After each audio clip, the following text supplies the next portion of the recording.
welcome to the MyWhoosh Sunday Race Club. Two riders off the back, but the push is on from the front. Kittel absolutely motoring. So's Desenia. Bergen is in there too, but the push is coming from the front. Fastest time may come from the back. It's going to be really interesting to watch this one play out. It's not impossible to win this from the front, but it is incredibly difficult. And that means that if you come from the back to the front, look at Prado, look at the effort what there. A shot! Sprinting as she comes in and through. Great kick from Prado. Is it enough? Tomasi's in here with Alberg and Veld. That's the group of three. We're in with Francesca Tomasi at the moment. They have got 10 seconds to make up on that leading group if they can get there. And then behind you, a 20-second gap to Penna and Hag at the moment. You need a game plan. It doesn't always go to plan, but I think having a game plan there of what you want to do and what's going to give you the maximum advantage that matches your skills. Our riders are going to have a game plan. They're going to have a game plan for the race. And Perry at the moment, well, I'll tell you something, she's executing that game plan beautifully because Georgia Perry, Category 5, is at the head of the race. It was Guerra, McCarthy, Fuart, Holcroft, Kolchinsky. Those were the riders that scored the points. This time round, McCarthy's got the power on. Can McCarthy hold it? This will tie them at points at the top of the climb standings. Guerra's gone over the top. And Guerra is going to sprint. This will give her the lead. They've got her. They've got her. Here they go. They're on the shoulder. Perry, Category 5. Great racing to stay out so long. But here come the train. That is Category 3. It's the two leaders, Litton and Ramet, in Category 3. Litton is pushing on. What can Ramet do? What can the chase group on the left-hand side do? They are at 12 seconds at the moment. They are shoulder to shoulder. Ramet just starts to edge the gap. It's going to be a sprint win. It's going to be a sprint finish. The keep the line. Lee Sophie Ramet takes it from Brittany Litton. بسم الله الرحمن الرحيم. مشاهدينا الكرام متابعينا في كل مكان، أهلا وسهلا بكم. اللاعبة ليزا هاركن متواجدة، ما زالت متواجدة وراء شيل هاكر رابع متسابقة. الانطلاقة قوية صراحة، وهناك من انقطع منذ بداية السباق. اللاعبة ميلين تحاول البقاء ضمن الكوكبة وتعود من جديد. بريدجيت وهولي بيرغن لا للتنافس على السبرنت الأول، ولكن فالنتينا تتقدم والمنافسة قوية بينه وبين بريدجيت وفالنتينا إيطالية ونيوزيلندية في التنافس على السبرنت الأول. ومن سوف تحسم السبرنت الأول؟ أتوقع فالنتينا. الأمريكية التي تتصدر إلى حد هذه اللحظة ميغا ستيفنز. الأمريكية في الأمام ترفع الرتم أسرع. أنا أمريك في 400 طواط إلى حد هذه اللحظة ترفع جيرمين برادو تدخل في عملية أيضا السبرنت. الكل يضغط في هذه اللحظات. جيرمين برادو 500 طواط وتدخل ثالثا خلف آنا سبارستروم وخلف اللاعبة ستيفنز الأمريكي. ماري كيت حاملة لقب بطولة العالم تظهر بشكل جيد في هذا اليوم. بداية السرعة 4.8، هذه 4.8% نسبة الانحدار في هذا المكان. ماري كيت هي التي تضغط، وبرافو برافو برافو غويرا تنطلق لتخطف الآن قميص الصعود. الله الله، برافو يا غويرا. لاحظ الآن كتف بكتف، اسبرنت الآن متعادل. هنا المحاولة لريميرت الآن وبريتني، الدخول الأخير. ريميرت تعدي ريميرت سبرنت الآن بزون رقم 6. المحاولة حتى النهاية. إنها ريميرت نعم، ريميرت القميص الأصفر.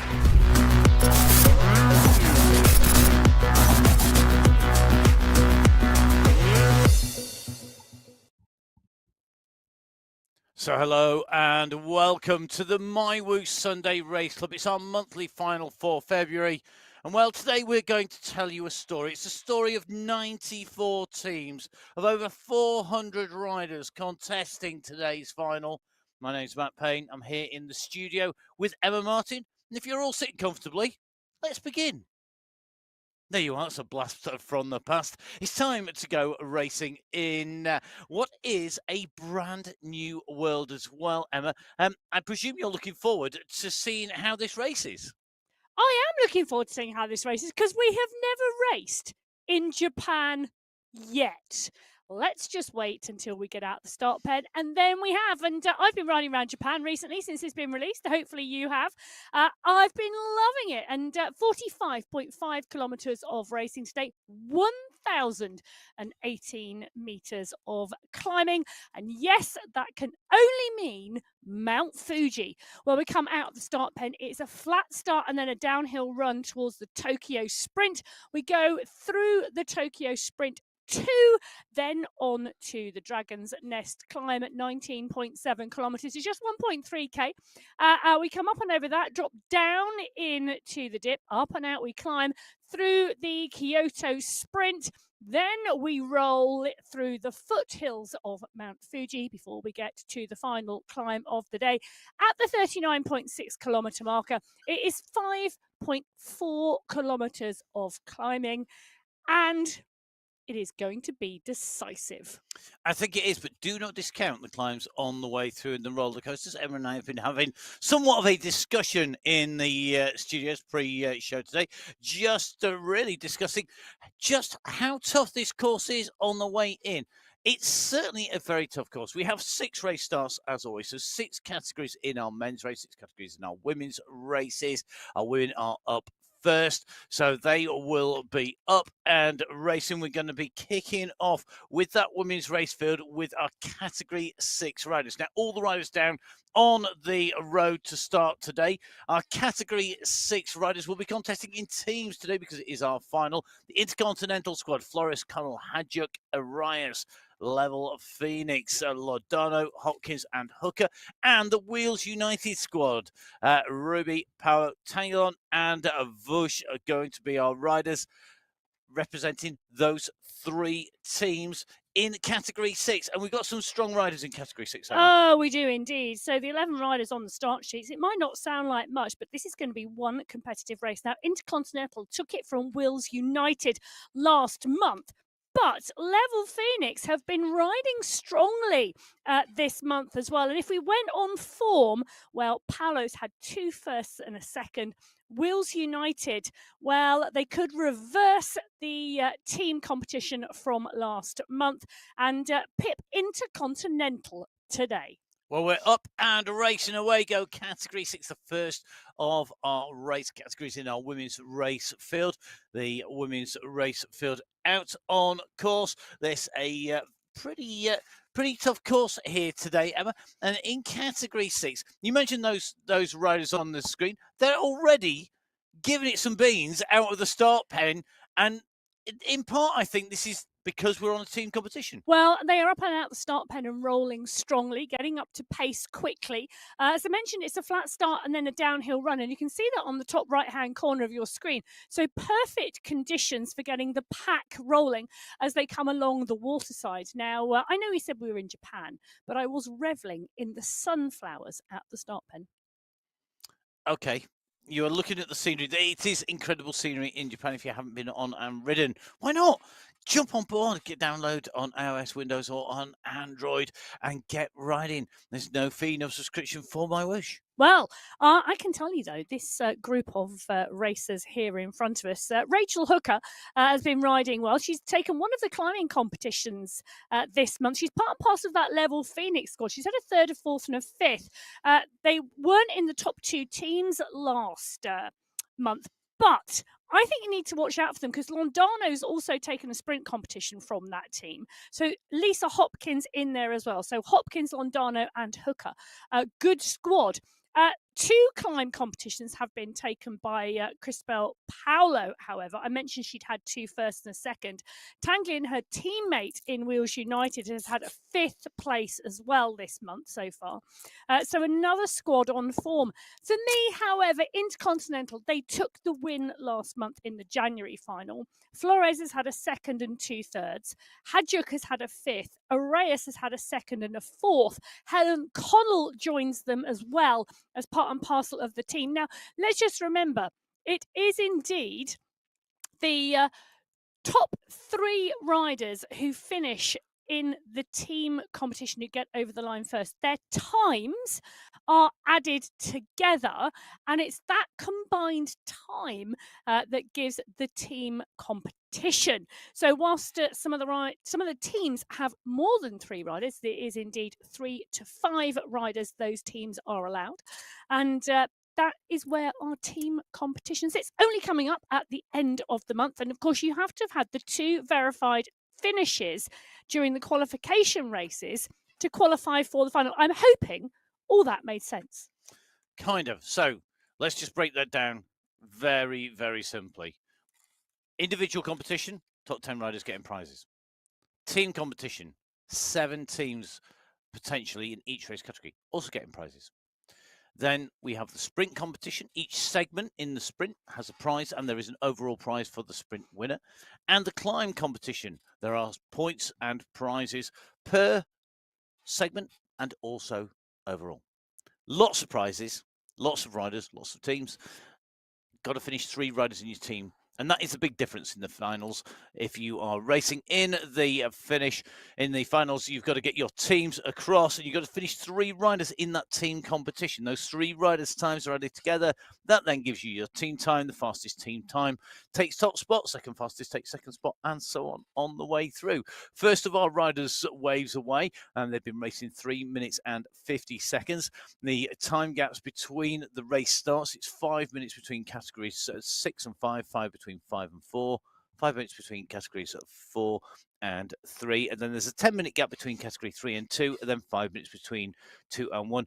In terms of Gulf Standard Time, our category 1 women going away at 12 o'clock.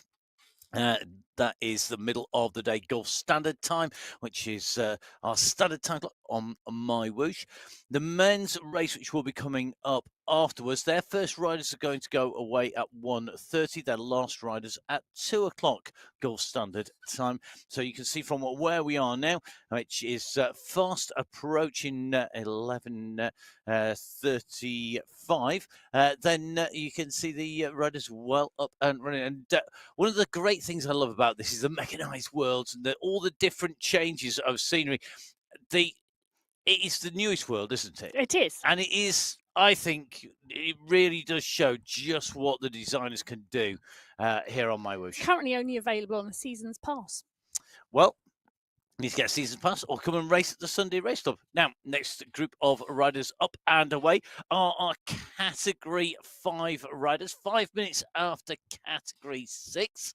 Let's run you through the teams and our riders as they get underway. We have got the Phoenix squad here. So that is Kirchner along with Navarez, Sarasuk and Ferron. We've got Cycle Chicks with Sudabeo, Coab, Bremner and Gentili. We've got Level Chinko, Barco, Solzano, Shelbois, Madeira and Joy Mayer. We've got the pedal dancers. That is Arias, Piela, Perry, Giraldo and Hamilton. And, of course, the level cycling warriors, Kirchner, Samuel, Giuliano and Holtman. A phenomenally strong race today, I think, when we've got our 5 teams in contention. Well, Adriana Barco on our screen at the moment. She's part and parcel of the Level Chinko squad. They took the team competition last month. Cycle Chicks finished in second that time. Really interesting, though, because for me, having had a look at the form this month, well, the pedal dancers, I think, are going to really interrupt the racing today. So I think this is going to be really, really close. Sudibayos had a second and 2/3 from the Cycle Chicks and a climb competition. From the Level Chinko, Charles had a 4th and Mares had a 5th. They are on form. But pedal dancers, Arias has had a 5th place, Peeler's had a 2nd and a 4th. Georgia Perry's taken 2 first places and 2 climb competitions this month. And Isabella Giraldo's had a 4th place. For me, if we go on form, the pedal dancers are the ones to watch. Just to mention, Sandra Ferron from the Phoenix squad has also had a 2nd and a 3rd. Sarasu, Navarro and Kirchner are also in there. Now, one of the things I love, the Phoenix squad, I've done a little bit of, I was thinking Phoenix squad rising from the ashes, Yep. Legendary bird, Yep. Greek mythology, a place in Arizona. Yes, indeed. Also a French indie rock band from Versailles, formed in 1995. You clearly did research because there is no way you're into French indie rock bands. Oh, it just made me giggle. Well, okay, I could think Emma maybe had a bit of spare. Did you have some spare time in the full I speed spent event the full offices? day in the office yesterday doing final research, and I did not move till 6 o'clock last night. Yes. I was carried away. You did get carried away because I know you've done a whole load in the week before. Plenty of research into our riders and teams as well as into the racing and all things esports as we see the next of our riders waiting to go. You can see we've got category 6 and 5 up and away. They're on the bottom of your screens. We've got categories 4 and 3 waiting to go. Next, they'll be followed by categories 2 and 1. Well, can I just say, one of the things I really love about the Sunday Race Cup is that riders who are not participating, so I'm a big call out at the moment because Gina Van Rossum hasn't Yes. been taking part this month. She's regular on the Sunday Race Club. Normally. Not been taking part this month because she's not been feeling very well. But she is up and watching the February final. Well, get well soon, as I'm sure you would love to be in ready for the sprint. Now, the first of our sprint segments coming up, Tokyo Sprint coming up here as we see category 6 go in. There's prize money at stake. Fastest time through the segment. You can see the sprint is unloading here, and riders come in. Arias has gone off the front, coming from the back, though. Paolo has come at nearly 8 watts per kilo. I suspect we're going to see a rider from the back to the front come through. Arias will go through first. Will she have the fastest time through the segment? Will it be Connell? Will it be Paolo?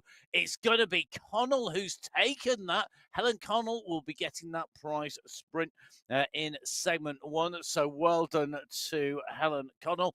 Takes away the very first of our green skin suits. Do you know what she also is for a very first? The very first rider ever to win a sprint in Japan.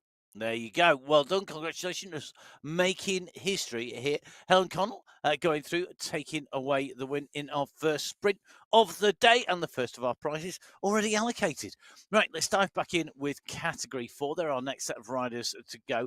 Now, we have got some lots of teams in here, so we're going to go rolling through them as fast as we can. Level Quattro, Valencia, Atahualpa, Wood and Beckera. We've got the Pedal Queens. That's De Grazia, Kokkonen, Howala, Petit Four Squad, Sonnerson, Warren, Hermans, Hajal Malson, and Stemmen. We've got Sweet Scramble, Vink Jones, Pekarov, Bago, and Idzik. We've got Team Phoenix, which is Zulaga, Geraldo Lopez, and Tomkinson. The Velocity Vipers, that is Navis Hoyos, Marshall, Chizikowicz, and Co.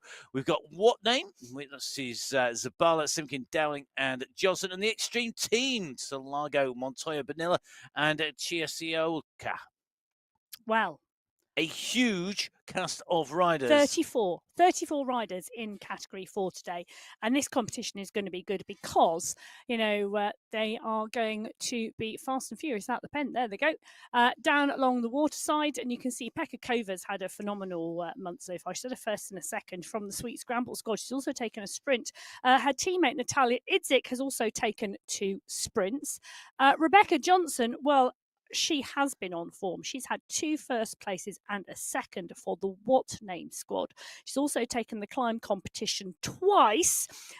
This could suit her, because she is a great climber. Dowling's had a 3rd and Simpkins had a 4th in the What Name squad. I think they are the squad to beat, but they weren't in the competition last month. It went to Pedal Queens. Now, they cannot be discounted because Gina De Gracia's had a 3rd, Kokkonen's had a 3rd and a 5th, and Holwaller's had 2 4ths and a 5th. A very, very consistent squad. Team Phoenix finished 2nd, but for me, What Name could be the squad to beat. And Pedal Queens have lost a couple of riders who've moved up Yes. who were part and parcel of that team, and that does make a difference. It changes that team dynamic. But as you say, De Grazia, Kokkonen, and Howala, very, very strong team. They are a team of 3. And we do have different teams. Of the 8 teams that we have in category 4, Level Quattro appropriately have 4 riders. Pedal Queens have 3. Petit 4 have 4 riders. The Sweet Scramble, they have 5, and that is strength in depth.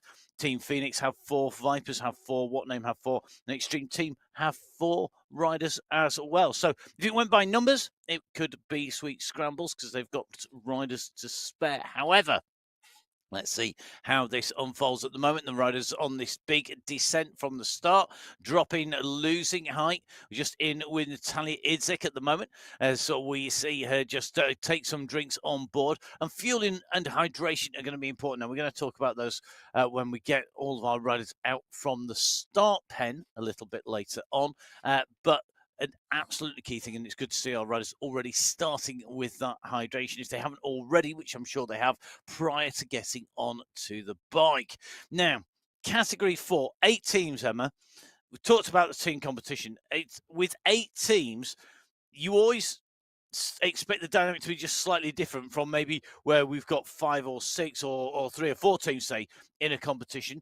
And that's just because there's always there's always a team willing and able to pick up the pace, to do the chasing, to maybe change the dynamics of the race. Well, you say that, but we also see teams expecting other teams to pick up the dynamic, and so they sit up and they wait. And there's a real tipping point, I think, between the number of teams you've got and their composition, and then how that plays out in the race. Let's come back to that. Many could be too many. We will find out. Let's see if we've got too many in category 3, our next set of riders away. We have got in this 6 teams, as you can see. The Brit Babes have got Esler, Daniels, Ramet, and Kiddle. We've got the Freewheeling Spirits with Daniels, Leinen, and Desegna. La Rosa Blanca, well, they are a team of 5, or one of 2 teams of 5s today. Kinsella, Alzate, Goodall, Bergen, and Taylor Carter. We've got the pedal level power pedalers. That is Elos, Montoya, Beltram, and Wilhelm. We've got the Racing Ruse. That is Samuel, along with Davidson, Banerjee, and Carolus. And the Wanderers, the second of our teams of 5. Hadlock, Altamarino, Lytton, Benilla, and Hill. 3 riders who are not going to be in a qualifying team. That is Golden Light, Team Golden Light, Julia Walkenhurst and Louisa Schultz, riding as individuals. So they get the freedom to do what they want without having to worry about team orders. Well, they do indeed. And with the final seconds ticking down, Brit Babes look good today in the team competition. Esler, 2 fourths. Ramet's had a 1st and a 4th, and Kiddle's had a 3rd and a 5th. I think they're going to go up against the Wanderers today. Altamarino's had a 2nd and a 5th. Lytton's had a 2nd, and Banilla's had a 3rd and a 5th. They could be the 2 teams to watch as the riders waiting in the start pen for the lights to go green. So, Sophie Ramet, an absolutely phenomenal ride last week. We saw a switch from sprints to climbs on a Belgian course, with the short climbs, those explosive power efforts, then take the overall as well. Can today she switch from going from sprints to climbs to team? Well, I have to say, she is such an all-round rider. Really, really interesting. I mentioned she's had a 1st and a 4th so far this month. She's also taken 1 sprint overall competition and 2 climb overall competitions. It just shows her variability and how strong a racer she is in this category 3. For me, well, she really has got the all-round package. Brittany Lytton we saw race really, really well last week as well. And Lytton, for me, well, she could be the one to challenge Ramet today. Last week in Belgium, 0.15 of a second separated Sophie Ramet from Brittany Lytton on that finish line. Oh, it was such a great sprint. If you haven't seen the full race, please do go back and have a watch. Once today's racing is complete, obviously, you could do that on the YouTube channel, see our riders in action. You could do indeed. And Barbara Bulwara, she's part and parcel of the pack at the moment. We can see her on the screen in real life on her bike.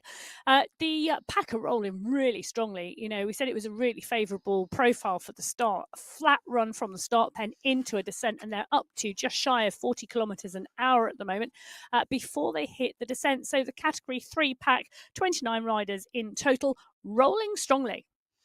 And you say it's a favourable start. it's favourable if you like flat and then into downhill descents. Some riders would have been wanting a quick kick-off up a hill to try and break it up. What I mean is it's a favourable start for the pack to roll, for the pack to form and the pack to roll together and get up to speed very, very quickly so that you have a good, strong, fast start.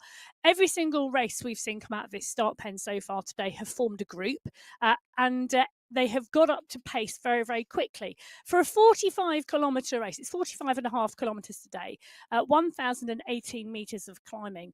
And for the first 10 kilometres, there is not a lot of climbing at all. It gives the race field a chance to settle down, unless, as you're indicating, Matt, there are alternative team tactics. Well, and there are plenty of trigger points, and you say it's relatively straightforward. It is, but there are some lumps and bumps on the way, that is for sure. And we're going to see how this plays out because, of course, there's not been any team races, any individual races on this in terms of Sunday Race Club at the moment. So at the moment, these riders are making the way in towards the climb in Category 6, the first of our riders' way. You can see that they are at that 10-kilometre marker that Emma was talking about. And this takes us on to, it's not a categorised climb as such, but to be fair, I think it's almost worthy of a categorised climb. So whilst you're reveling in the pictures of the recreation of historic Japan out at the side with the historic reenactors at the side there in full military uniform from a few centuries ago, the riders who are doing battle today, they make their way in and through. You can just see the warriors at the side there just practicing against the dummies at the side with their samurai swords. Special steel, the samurai sword. Didn't know if you knew that. Special type of steel. Is it? Yeah, it is. Don't ask me exactly. I was about to say, can I question you on that? No. I have actually used a samurai sword. Have you? Yeah. To do what? I was cutting, well, I wasn't cutting pieces of paper. I was hacking at bundles of straw at the time. I was about to say, why would you cut a piece of paper with a sword? Because it shows how sharp it is. Ah.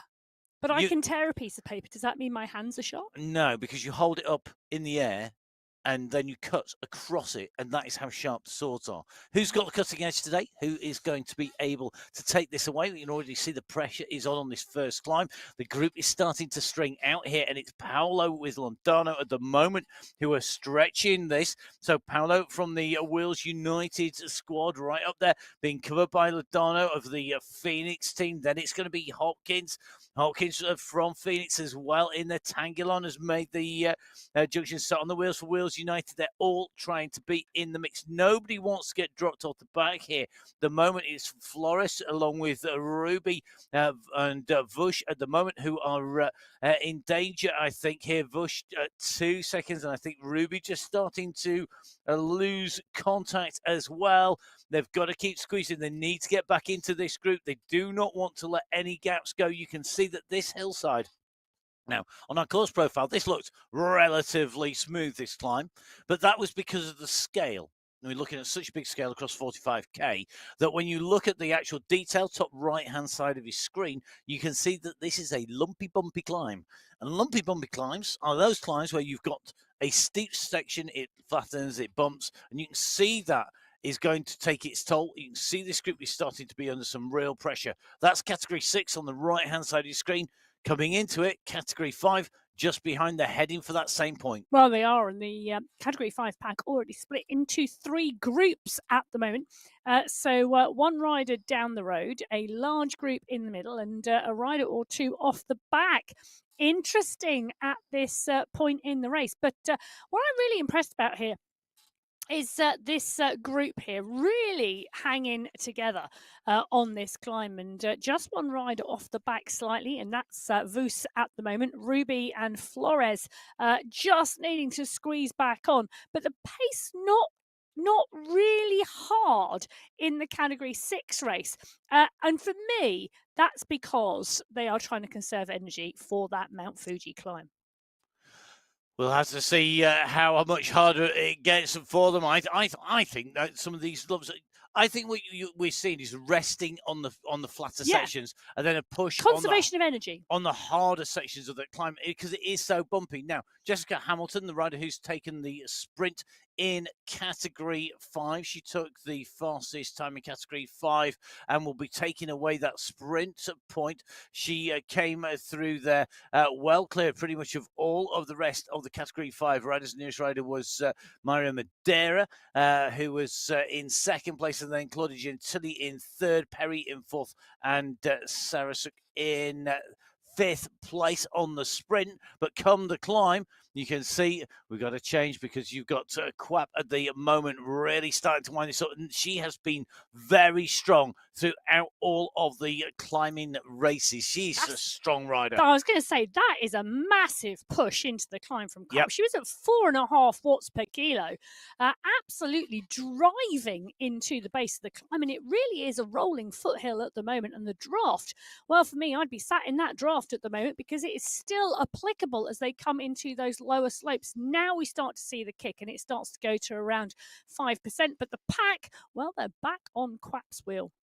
So here we go. We've gone from that flatter section. It's going to steepen 7. It'll go up again. Here it's continuing to creep. You can see that happening on the top of your screens as these riders continue to push onto the climb. Category 6, the nearest category to the top of this climb. They've still got a fair way to go until they go over the top. Remember, this is not classified. This is not a categorized climb. This is not for points. This is pure racing for the overall. It's eliminating riders off the back of the group. Going to be really, really key how this plays out. This is the first of the hills. Immediately on the other side is the Tokyo Sprint once again. We go back through Tokyo Sprint for Tokyo Sprint number 2. The riders in 5 and 6 on the way up the climb. Categories waiting to go are still categories 2 and 1. The rest of those race categories up and away. Let's see who is going to be taken to the start in category 2. Okay, let's run you through our teams. We're going to run you through. There are 7 teams, 2 teams of 5, 4 of 4, and 1 of 3. The teams with 5 riders: Core, then it's Gonzalez, Ruhr, Kalman, Kolkolowitz, Field, and Giovanni, as well as the Velocity of Vikings, Embring, Svarstrand, Gottilander, Montgomery, and London. The teams of 4, Caramello, Koistonen, Denton, and Cassani. The Garottas do pedal. Van der Vliet, Eck, Stevens, and Kuma go for the Purebred Daisies. We've got Prado, Trudin, Jaramillo, Vittori for the Globetrotters. And we have got for the Wildcats, De Silva, Canis Correa, and Briggs. The team with 3 are the Velo Valkyrie, Van Heuling, Karamani, and Dagan Mashandi. I have to say, of these teams, these 7 teams, I think it's actually quite hard to pick out a winning team here because there is so much strength spread across so many teams. Well, yes, but... Well, away go category 2 out on to the course today. They are, well, take a look at that. Field, Gonzalez, Ruhr, and Giovanni all on our screens at the same point in time as they head out of the start pen. Now, running alongside the water, also running alongside the train tracks. Take a look at that. There's the bullet train. The bullet train coming out of the station at the same time as category 2 come out of the start pen. Now I can tell you our category 2 pack might be up to just shy of 40 kilometers an hour, but that is not matching the 320 kilometers an hour of the bullet train's top speed. And shall I tell you something else? Go on. 1 million passengers a day ride the bullet train in Japan. It's an absolutely phenomenal infrastructure and part of the public transport network around Japan. I've never been on the bullet train. I've been on some fast trains, but never been on the bullet train. Have you? No, I've never been to Japan, actually. I have to say, I've been on the train from Hong Kong. That was fast. Well, I have to say, I remember the clock getting to about 156 kilometers an hour and thinking, woohoo, this train's moving quickly. But that was not 320 kilometers an hour, I tell you. It's not. I think Ursula Cassani's legs were going about 320 kilometres an hour there, though, trying to stay with this group. Now she makes her way in. Cassani, one of our real strong riders. And Cassani, a rider who I think could well be in the mix come the end of the day today. Certainly a rider racing for the Grosses do Pedal who's got strong teammates, Rian Denton, Mina Koistonen, and Anna Caramello. Team, I think, who could spring a surprise are the team with the least number of riders. Velo Valkyrie, Liz Van Heuling, Katerina Karamani and Yes. Madonna Degamashandi. All three riders could well spring a surprise on some of those bigger teams. I agree. Now, Core took the win last month in January. Kalman's had a fifth this month. Colquitt's has had a first and a second, and Field has had a third and a fourth. So they are on form and looking strong. The Globetrotters took second place. Pradin, Tridden, Jaramillo, and Vittori. For me, though, looking at form this month, the purebred daisies are one I'm keeping an eye on because Van der Vliet has had a fourth, X had a fourth and a fifth, and Pia Kuma's had a first and a fifth. And Megan Stevens has been no slouch. I don't think anybody's a slouchy category in any of our race categories. It has to be said, no matter whether it's category 1 to 6, certainly not in category 2. As these riders just dive down, they're going to be heading down into the world, the mechanized world, just diving down underneath that MyWhoosh Cycling Solutions banner as they just drop down and in now. Just going to take a quick run across whilst category 2 is just making their way away from the start. Back to our first sprint.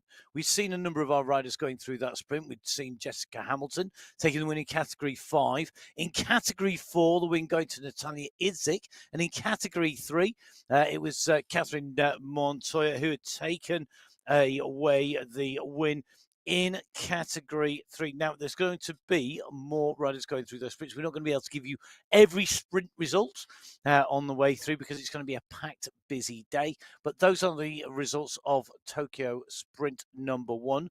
None of our riders yet at Tokyo Sprint number 2. But before we get there, we have got to get away our final race category. Category 1 are elite category riders. They will be the fastest riders of the day here. We have got 6 teams, 23 riders, every single one of them in a team. So let's go with our teams that have the most riders, because this is really interesting. The team that takes the prize for the most riders is actually the category 1 Outcasts, or aka category 1 Superstars, which is Bridget Folensky, Dana Wagner, Elisa Hug, Gabriella Nordin, and Tiffany Penner. They take the most riders prize of the day in a team. In category 1, we have 4 riders for Ablock International, which is Hermansen, Holcroft, McCarthy, and Larson. For the fully calibrated squad, it's Alberg, Engstrom, Gallegos, and Van Shaw.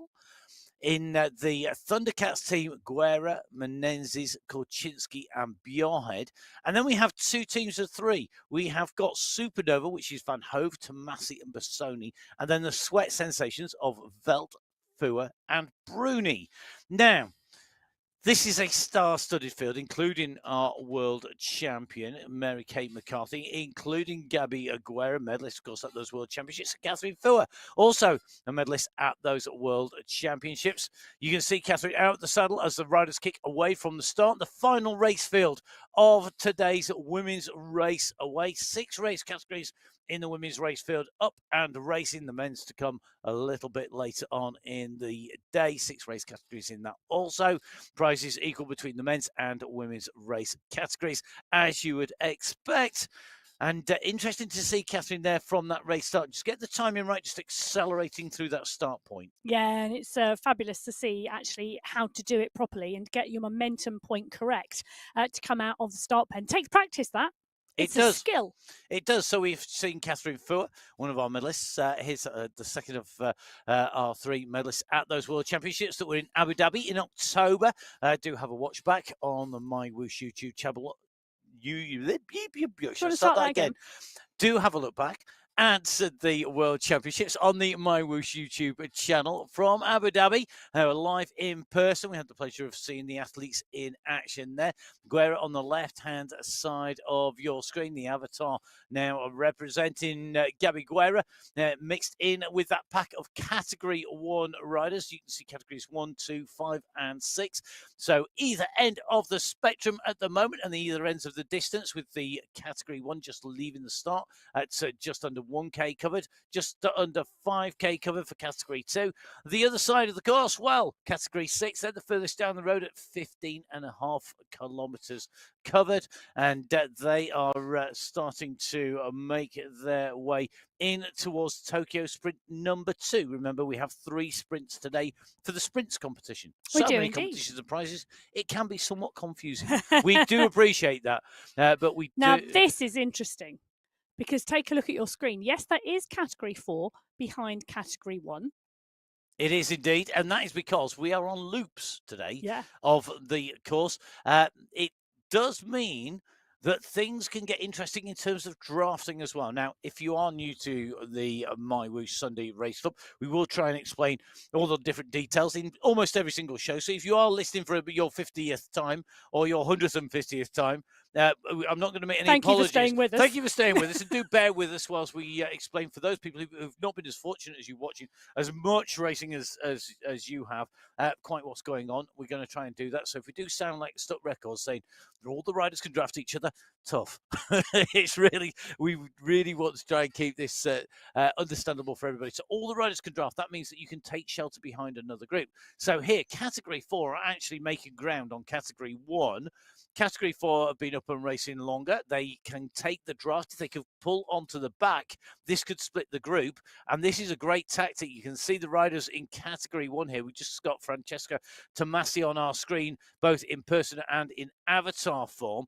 And they are being chased at the moment. Tomasi won't see this in person, but you will see this happening to her avatar. Behind are the group of Category 4 riders. If they make contact with Category 1, they can shelter and take the draft. And in doing so, distance further those riders who've not made contact. Well, Category 1 have had a very, very steady start out of the pen. Take a look. Tomasi's heart rate 123. She's sitting between Zone 1 and Zone 2. You can see that on the top right-hand corner of your screen. Gives you an indication of how hard the rider is actually working, the rider that we are in with. Now, Tomasi has ridden 1,802 kilometres on MyWhoosh this year. How many? 1,802 kilometres so far this year on MyWhoosh. That's not a lot. She's also finished 4th this month on the Sunday Race Club. And really interesting rider, I think. And I don't think it's going to be very long till she is on the top step of the podium. I think she's just getting better and better. And I think this year we're going to see great things from her in cycling esports. Tip for the top from one of the foremost and eminent professors of all things, including, I'm sure, at some point you'll add a professor of cycling esports to your many. Of cycling esports. You're not. No, is there a professor of cycling esports out there? No. Do you want to be the first? Probably not. You've already been a doctor and a professor. I know. Of other things. I know how much work it takes I to don't. do a 25-year academic career and then write an application for professorship. Okay, it's quite a lot, and probably more words than I can write, although possibly not say. Okay, let's just run through. As Category 1 and Category 4 are now mixed together, utterly confusing for everybody, pretty much. Even the riders are going to be thinking, okay, this is interesting, because having this loop allows the Category 4 to jump in. You can see there's still Category 4 riders trying to chase back onto this group. At some point, you're going to see Category 1 accelerate. That may well be as they come in and through the first of our sprints, the Tokyo Sprint. That is coming up at 5 kilometers. Until then, Category 1, and they're pretty much rolling along with the Category 4 all mixed in. They are going to be closing down on some of our Category 5 riders who set off in front of Category 4 as well. So our multicolour hodgepodge of riders is definitely going to accelerate. There'll be even more colours in there. Let's run through our... let's not. I'm going to just change exactly what I was about to say there. Let's take a look at our riders. Now, German Prado has been racing outdoors and has been racing on the road incredibly strongly, and yet is back here on the Sunday Race Club, still out and racing. I tell you, I love the commitment of Prado and her. I'm going to Brilliant. call them her squad because Yes. the riders from the Philippines, wherever they go and race in the world, and they were at the Asian Games recently, Yes. wherever they go and race in the world, they are out and on the Sunday Race Club every Sunday. And as you can see, they adapt to their circumstances, whether that's in an Airbnb or whatever accommodation they're in, with somebody fanning them, like we saw last week because they didn't have a fan in situ, or they're outdoors. Look at them. It's just, I mean, honestly, absolutely credit to them. They are brilliant competitors, and they are brilliant part of the community of the Sunday Race Club. They are, and they do an amazing, amazing job. Absolutely astounding. I'm so impressed by them time and time again. The performances that they keep on putting in, just incredible. Well, and promoting women's cycling around the world. Yes, that would be for me an absolute understatement. I think they're an absolute example of exactly why and how riders should just go out and race all sorts of different things, because it does give you different skill sets, different ways of riding and racing. Well, it does indeed. And let's go back to riding and racing with Category 1. Now, Ablock International took the team competition last month from Sweat Sensations. Now, this month, Holdcroft's had 2/3 and McCarthy's had 2/1. Ablock International looking very strong. Sweat Sensations, Fua's had a 3rd and a 4th. Bruni's had a 2nd and 2/5, looking strong. But the Thundercats, Guerra's had a 1st and 2 seconds. Menezes has had a 4th and a 5th. They are looking strong as well. Well, the sprint is being unleashed, and I can tell you, Bridget Falensky has a clean sweep of the sprint competition this month. She's taken all 3 sprint competitions. Is she going to round out the final and take the 4th? Well, she has put the hammer down in the first sprint, the first Tokyo sprint. Falensky tops the table overall, as well as in Category 1. Now, those Cat 1 outcasts for me should be the dark horses, and Falensky is indeed a dark horse because she can really sprint. So 13.750 seconds, the fastest sprint. The second fastest sprint, Catherine Montoya, Category 3, level power peddlers. Caramillo takes the sprint in Category 2, Idzik in 4, Hamilton in 5, and Connell in 6. As you can see, each of those riders are winners on Tokyo Sprint number 1, the first time through those sprints. Fantastic riding by them. They'll be taking away those prizes, of course, subject to verification on the way through. So great riding at the moment in the sprints. Talking about great riding, I'm just going to reference back to those the Asian Championships, the Asian Road Cycling Championships for 2025, because got to say, one of the guests that we had on stage at the World Championships, the Esports Cycling World Championships, an absolute pleasure to chat and to have on stage Safia Al Sayegi of the United Arab Emirates. She took away a silver medal in the Asian Championships this year. That was in the individual time trial. Fantastic racing and riding on the way through, and getting a medal there. Well, I tell you something, what is fantastic racing and riding, and Kolchinsky's putting a fast one in on the Category 1 pack at the moment. So we've got Category 1, Category 2, Category 5 and Category 4 on your screens at the moment.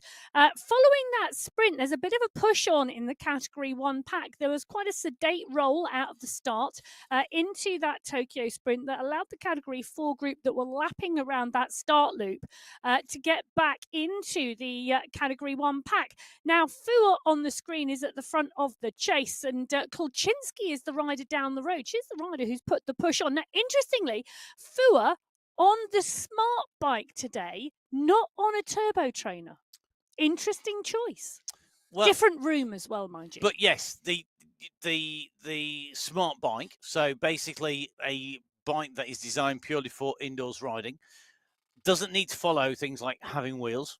It can purely be a power meter with the same interface for the rider. So in terms of the handlebars, the seat and the pedals are the same. But the rest of it, that is all about measuring the power. It doesn't have anything unnecessary. You don't need brakes, don't need front wheel, don't need back wheel, don't need tyres, don't need discs on there. It's very simple. It's less maneuverable, though. It's much harder to shift anywhere. It weighs more for a start. And they're really quite heavy to allow for that real power application. Great machine to ride, but not exactly the thing you want to pack in the back of the car for a road trip.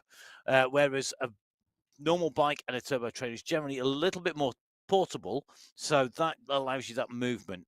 So if you are an So athlete, it wouldn't like be me, any good for German Prado. exactly, that was exactly the example I was going to use. If you're part of an international team going around the world, you're going to struggle to take 5 of those with you, but you could take 5 turbo trainers probably in the same space, to be Well, brutally category honest. 2 at the moment at the 11-kilometre marker. They're on that climb that we were discussing in the category 6 and 5 race earlier on.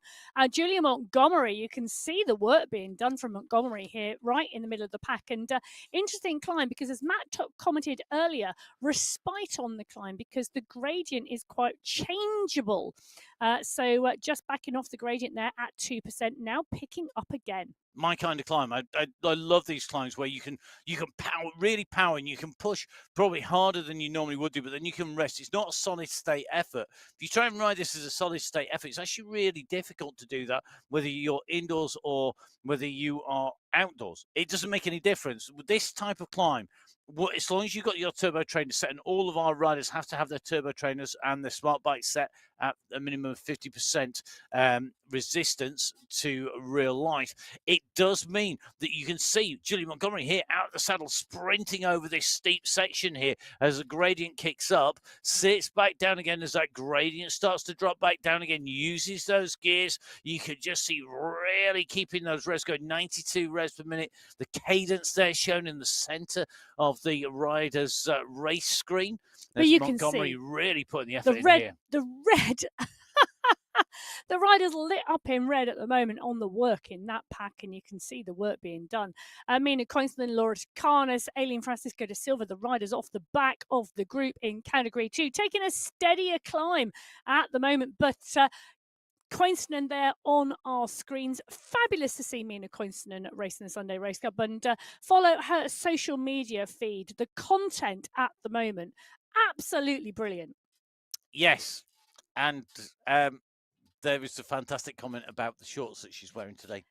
Yeah, I know, because obviously, as you've just seen on your screen, Mina Coinston is indeed racing and riding through her pregnancy, and her social media feed regularly updating around the issues, the challenges, the benefits, and exactly how and what she is doing. So if you are interested in that type of content, it is brilliant. Absolutely brilliant. Do have a jump on Mina Coinston social media feed and follow all of our riders. One rider definitely to give a follow to is the international world traveller, who definitely takes the turbo rather than the smart bike. It is Rebecca Johnson, because we've seen Rebecca Johnson racing all over the world, and at the moment racing strongly here. She's at 20.2k, and this is the first of our categorized climbs. This is the Dragon Nest climb. Now, this started at 19.7 kilometers. It finishes at 21k. It's 1.3 kilometers long, but don't let that short distance fool you.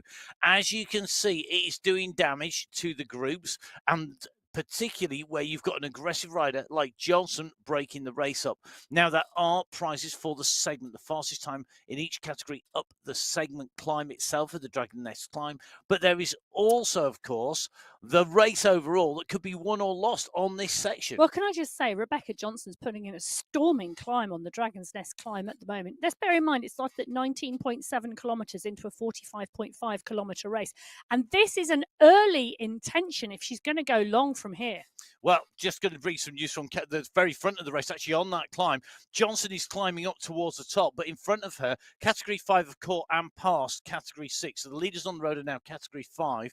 Going over the top, Georgia Perry went through, I think it's about a 4-second gap from Amy Sudabayo, who went through with a gap of about 10 seconds to Aparecido, then Quap, then I think Gaviria, Mayer, and Piella. 7 riders from Category 5 clear at the front. Then you got the first of our riders in Category 6, and that is Rachel Hooker. So they're going over the top of the climb in front of Rebecca Johnson. But as you can see, Rebecca Johnson already up to 20th on the road, already passing a number of Category 5 and Category 6 races. And Johnson, the effort here out of the saddle, absolutely phenomenal. She's really pushing for the top of this climb. She is heading towards the top. Behind her, you can see Brittany Litton is currently the leader on the road in Category 3. Not only is she the leader on the road, but I'll tell you something, Brittany Litton has absolutely nailed it today, because she has got a gap. You ready for this? 20 seconds. Wow. 20 seconds. You can see Brittany on the left-hand side of your screen. You can see on the right-hand side of your screen the avatar, and you can see behind her, there ain't nobody in sight. Well, there isn't, is there? Take a look at that, Brittany Lytton. Would you know what I said? After last week's competition with Ramat, she was absolutely going well, and boy, is she going well today. She's coming up to that Dragon's Nest climb, and she is motoring. And is it just me? Do you think she's just taking she's gone, do you know what? Well, I got out sprinted. I'm not leaving this to a sprint. I'm going to really make Sophie Lee Ramat really suffer here. Now, the right-hand side of your screen, just going back to the top of the climb, you can see Rebecca Johnson has just gone over the top, the fastest time. She's clear of Dowling, Howeiler, Salgado and Simkin. They are the riders going over. So at the moment, on the top of the Dragon's Nest climb, category 6, fastest time going to Rachel Hooker, the fastest time in category 5 going to Perry, and the fastest time up that climb in category 4 is Johnson. Category 3, 2 and 1. Well, would you put it past Lytton in category 3 to take that? I mean, she looked phenomenal as we saw her. Further back on the road, let's rewind one whole section, of course. This is the first of our climbs, the uncategorized climb before the Tokyo Sprint. This is interesting. We have got the entire pack pretty much all together in category 1. No splits, no breaks. At the moment, all those riders pushing on, and this is where we start to see who's got the top end power on these steep kicks. You can see at the moment, Dana Wagner, rider really pushing hard here. She's got Filensky with her. Remember, Filensky regularly gets distanced by the category 1 group. Not a wheel to follow if you don't want to get dropped off, because Filensky will be going for those sprints and may well not be quite as concerned as somebody going for the overall, stayed on the wheels. Yeah, Dana Wagner and Brigitte Filensky are both on the same team. The Cat 1 outcasts, all of that squad have come up this year from category 2, so phenomenal work from them.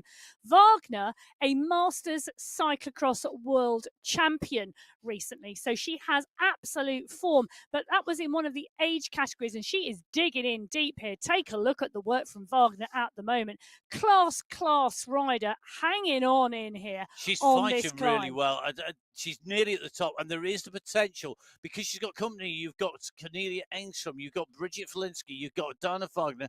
I think potentially you've got Amelia Van Hove. That's the rider sandwiched between the group we're watching with Wagner and Felinsky and the lead group. You've got potentially 4 riders who could come together in the top of this climb. It's flat enough, I think, where the main pack won't pick up speed necessarily too fast that you can't get back into the wheels. Really, really key here to keep pushing and really work to get on there. Category 1 outcasts are no longer called the Category 1 outcasts, the Category 1 challengers. They're the newcomers, the challengers. They're the dark They are horses. the newcomers. You can have anything, but outcasts definitely I know. not. I think we should have a outcasts. rule that you have to have a positive team name. As decided by you and me in the Positive studio. intention. Outcasts. Are we going to be the arbiters of We whether are. it's a Well, Dana Wagner, I tell you, she's got positive intention today. She's with Brilliant. Engstrom at the moment and Filensky, and take a look at that They can commitment. pick Van Hove up here. Come on. Oh, they can do indeed. Now, Cornelia Engstrom is an interesting racer and rider, part and parcel of that World Championships in Abu Dhabi.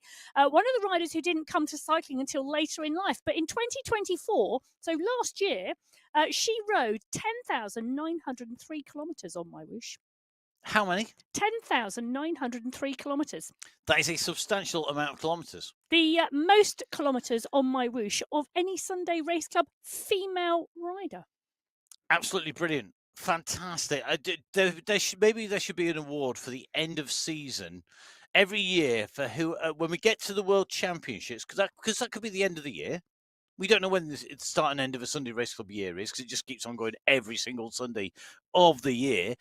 When we get to the Sunday Race Club, the last one before the World Championships, we could give our own little mini awards out for the rider who's ridden the most kilometres on Sunday Race Club, the most aggressive rider, all decided by the commentary teams, because we get to watch all the racing. Now, just heading in and through the sprint. This is sprint number 2 through the Tokyo Sprint. Big kick coming here from category 2. Let's see who's going to take away the second of our sprints. It was Caramello who took sprint number 1. Sprint number 2. Oh, she's been pipped by Svardström this time. So Interesting pack positioning from Svardström to come through and take that. But look who's got the green skin suit. Yeah. Caramello, because she scored more points in there. She was second fastest in this, so she's got a first and a second to her name in that sprint competition with one more sprint to come. 3 sprints, 5, 4, 3, 2 and 1 points for 1, 2, 3 and 4th position. First, second, third and fourth. Well, category 1 at 13.8 kilometres. They are shy of the Tokyo sprint for the second time. They're going to be coming round and into that shortly. At 17.3 kilometres, the category 2 pack are now well and truly rolling towards the Dragon's Nest climb. At 22.2, Brittany Lytton, well, she is down the other side and extending her lead on the rest of the pack. Category 4 coming up for 25 kilometres, and the pack have reeled Rebecca Johnson back in. Johnson now needs to stay in that group because they are now pushing on the climb. Well, it's not a categorized climb, but it is steep. It's going to kick at around 7-8% here.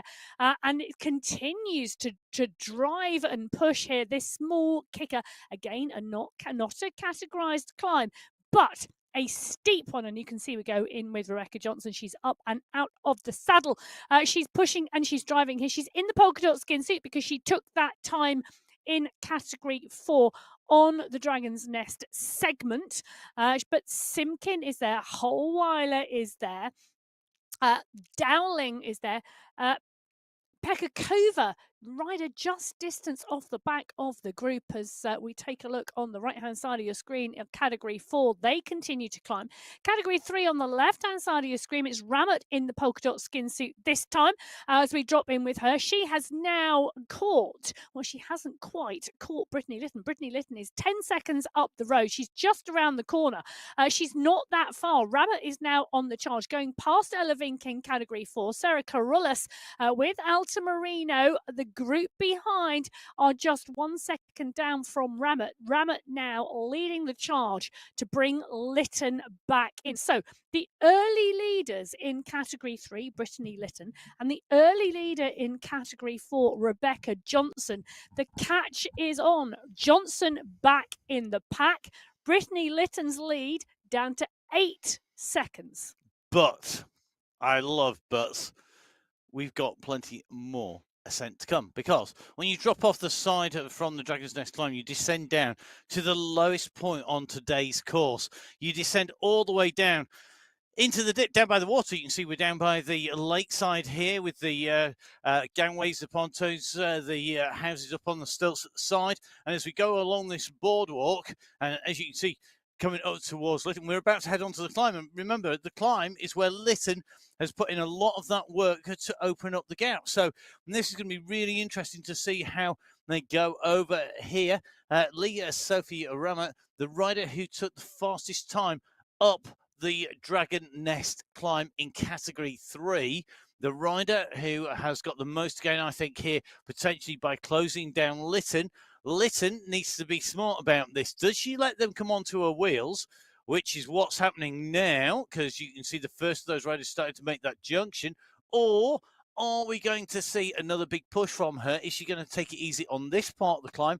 We're at the moment at what is 24.5 kilometers. Remember, the final climb of the day doesn't start until we hit just shy of 40 kilometers into this race.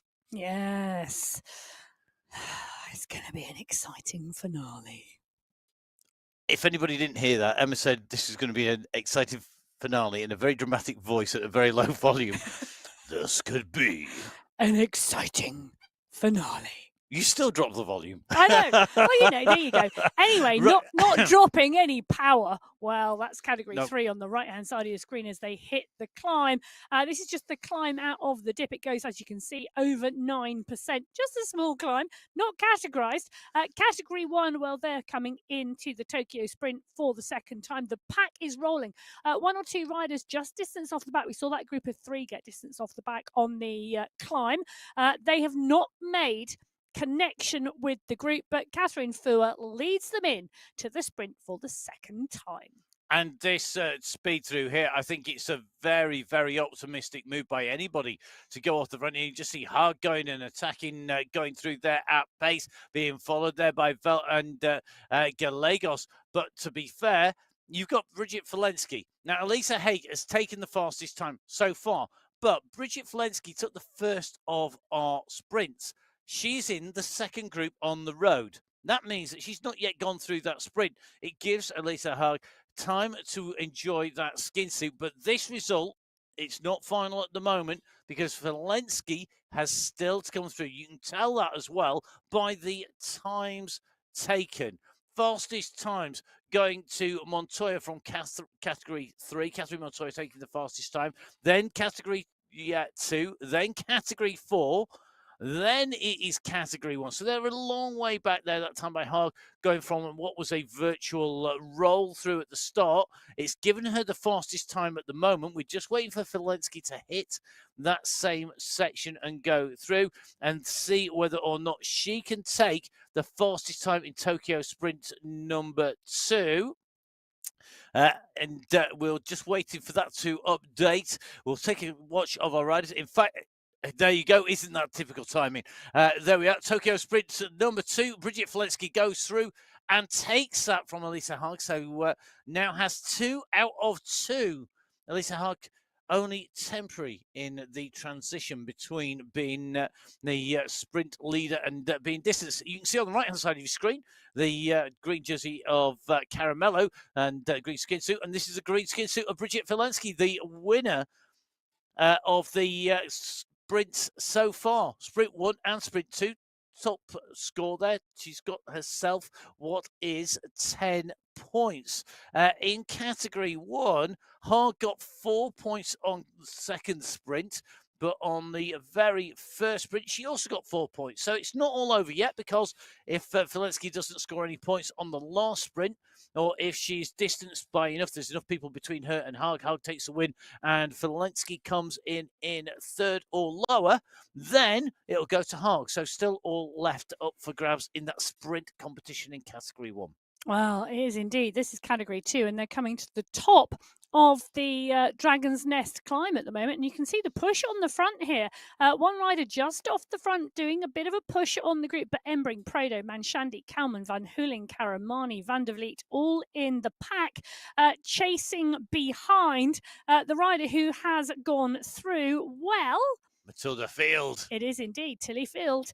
Field going through and just ahead of the rest of the pack, putting in that dig to ensure that she takes the fastest time up the climb, as she does indeed, and she picks up maximum number of 5 points in the category 2 pack, and she has gone up faster than Eck, Kuma, London, Kasani, Kolkowitz, Yaramillo in there as well. Van Hooling on our screen at the moment, nicely sat in the pack. Considered riding. I think she's going to wait till the final climb, and that will be part and parcel of her tactics today. But I can guarantee those tactics, well, they are planning for the win.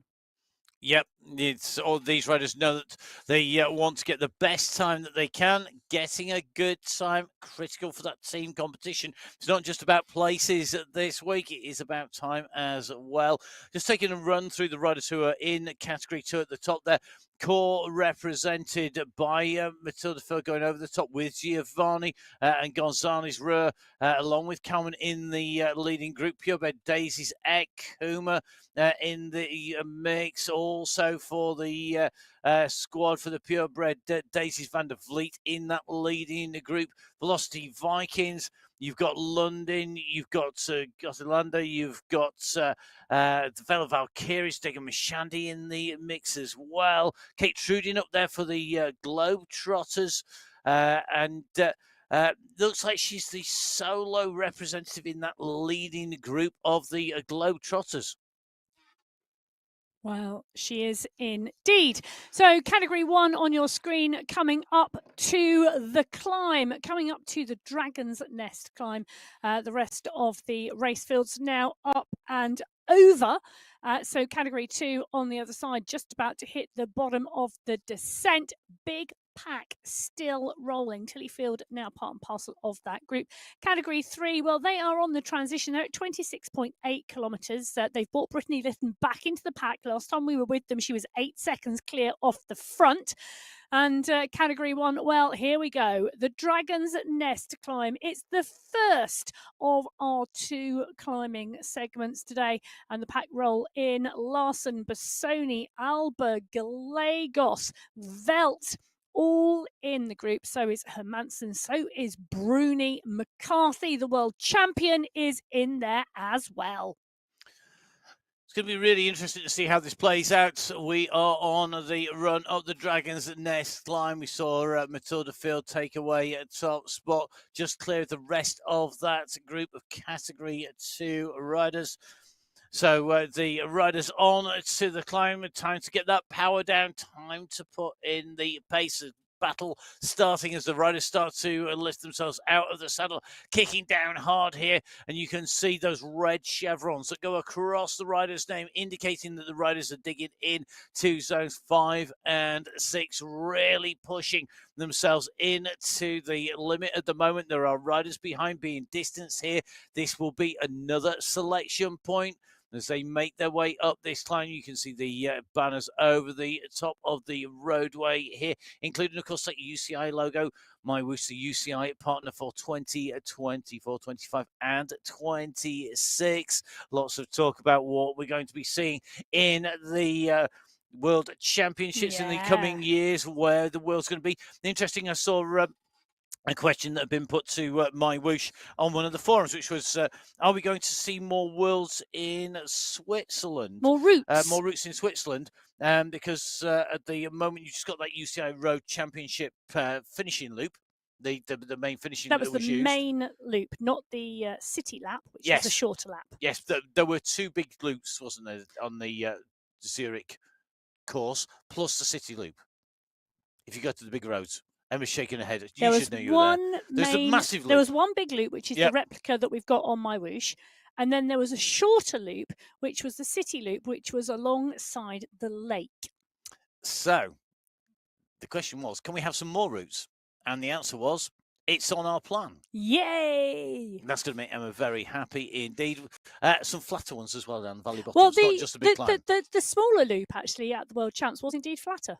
It wasn't that's flat, not difficult, but it was flatter. Well, it's definitely not flat for Francesca Tomasi at the moment. In with this leading group of riders, they come up towards the top of the climb here. This is going to be critical. Who's going to take away the prize for no the surprise. climb? No, indeed not. Gabriela Guerra breaking clear of the group. She's being pushed, though, because McCarthy is coming after her, as is Menendez, as is Holcroft, as is Tomasi. I think it's going to go to Guerra for the fastest time. It will depend on where they were positioned on the way through. Guerra's been just awarded the polka dot skin suit, and that is the indication that she has just taken the fastest time up the climb. You can see behind, though, the chase really is on. Van Hove putting in a good chase here. Gallegos distance for Lenski. Further down the climb, she's not out of this. Neither is Wagner at the moment. Do you know what? They've done a great job of chasing between the first of our climbs before Tokyo Sprint number 2, right the way along that section, all the way to the Dragon's Nest. Here we are. These are the riders who have gone through the times up that climb. And unlike the sprints, they are well and truly ordered in category order, because Rachel Hooker took the fastest time in category 6. Then category 5 was Georgia Perry. 4, Rebecca Johnson. 3, Lee Sophie Ramets. Category 2, Matilda Field. And category 1, Gabriela Guerra, taking that away with Guerra's time 2:52, the fastest time up that climb. Well, I can tell you, Gabby Guerra took the fastest time. Then Maria Holdcroft. I think we need to watch Maria Holdcroft. You know, she's on some great form at the moment. The last couple of weeks, she's been riding really, really strongly. Tomasi in 3rd, Menendez 4th, McCarthy 5th, Bjarhed Velt, Fua, Bruni, Kolczynski, Hermansen, Alberg, Larson, and then Penna, Van Shaw, Van Hove, and Gallegos. So it's going to be... Wow, there's some great climbing going on in category 1 at the moment, but I think they are saving their climbing legs for Mount Fuji, because some of those gradients there, well, there's been a lot of discussion this week about the gradients on Mount Fuji. There has indeed, and we're going to have to see how this plays out in race action.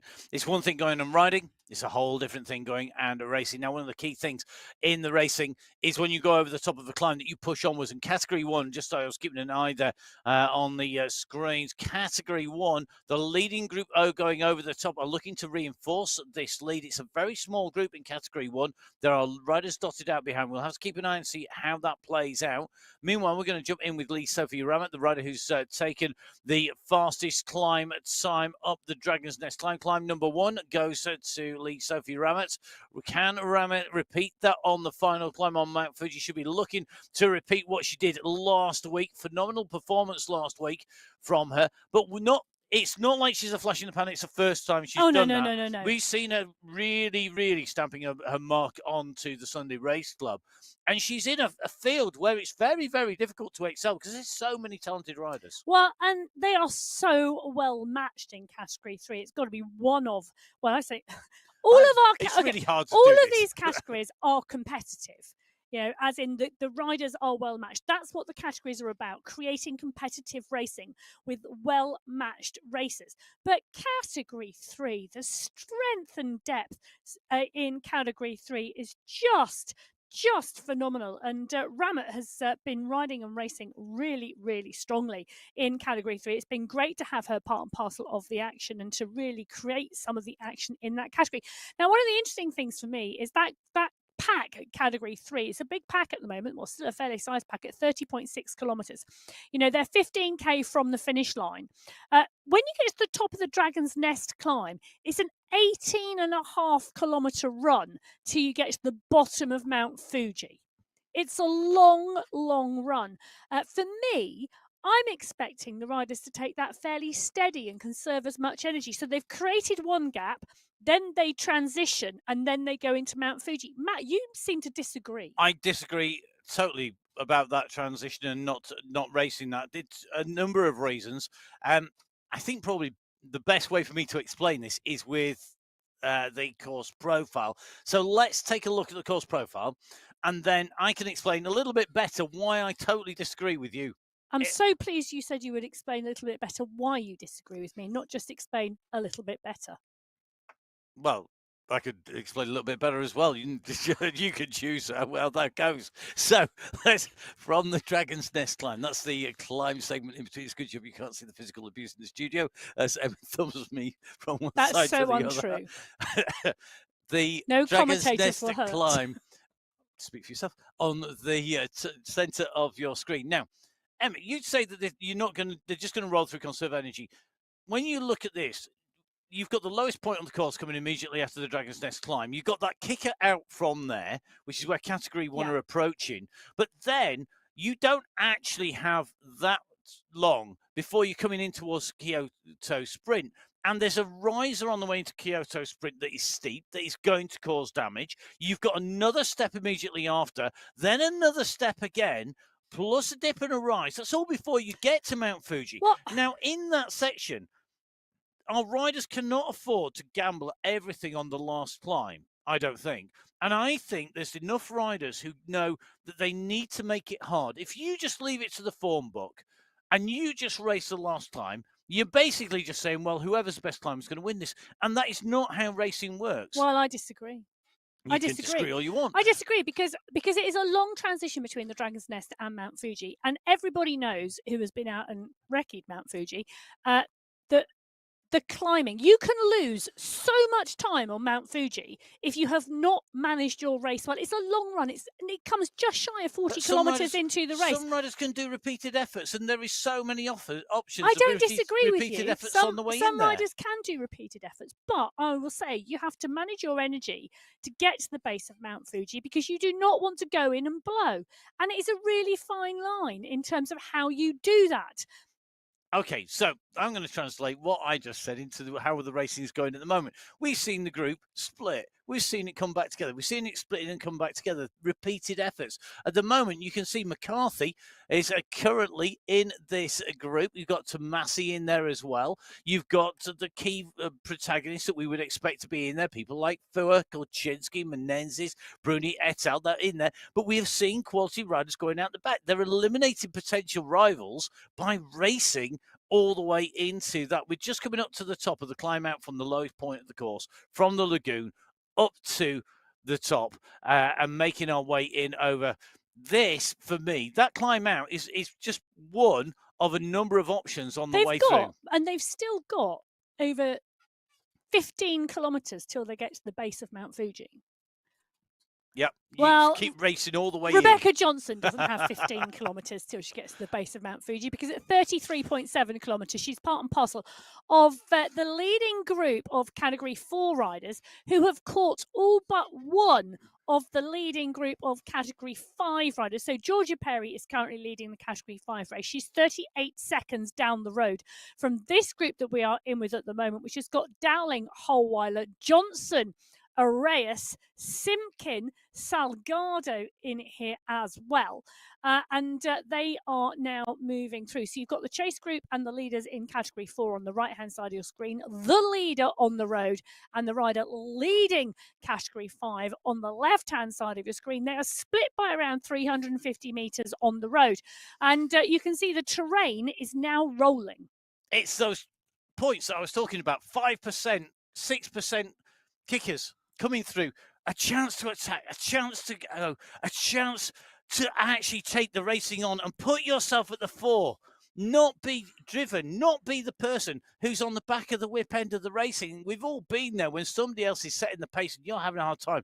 You ride up here. You've just seen Perry out of the saddle, really pushing. She's gone from a 5%, 7% climb down to this flat section. You've got another kick coming up as well. Race to your strengths. Go out there and race it and take it on. What's the point in just rolling around it? Well, Georgia Perry is a climber. Georgia Perry, 2 first places she's had in Category 5 and 2 climb wins. And she broke clear on Dragon's Nest to have that race lead. I don't disagree with that. But when you're in a group like Johnson's group, let's have that battle. Let's see who can take on who. Well, it will all unfold. It will indeed all unfold. So our riders making their way in towards our finale, the climb up Mount Fuji. Will it be as decisive as Emma says? Will we see the action before we get there unfold in front of us? The first rider who is going to make the way through the Kyoto Sprint, one of our key points, is going to be Georgia Perry. You can just see the third window from the left, second from the right. Georgia Perry heading into that sprint, leading the race in Category 5. And I don't think she's going to contest this sprint. I think she's going to roll her way through. Energy. She's going to pace herself because this is a flat section of course. I think that's what I just said. You might be saying the same thing. On that note, I think we're going to move on in the studio now. Okay, well, let's move on in the studio now.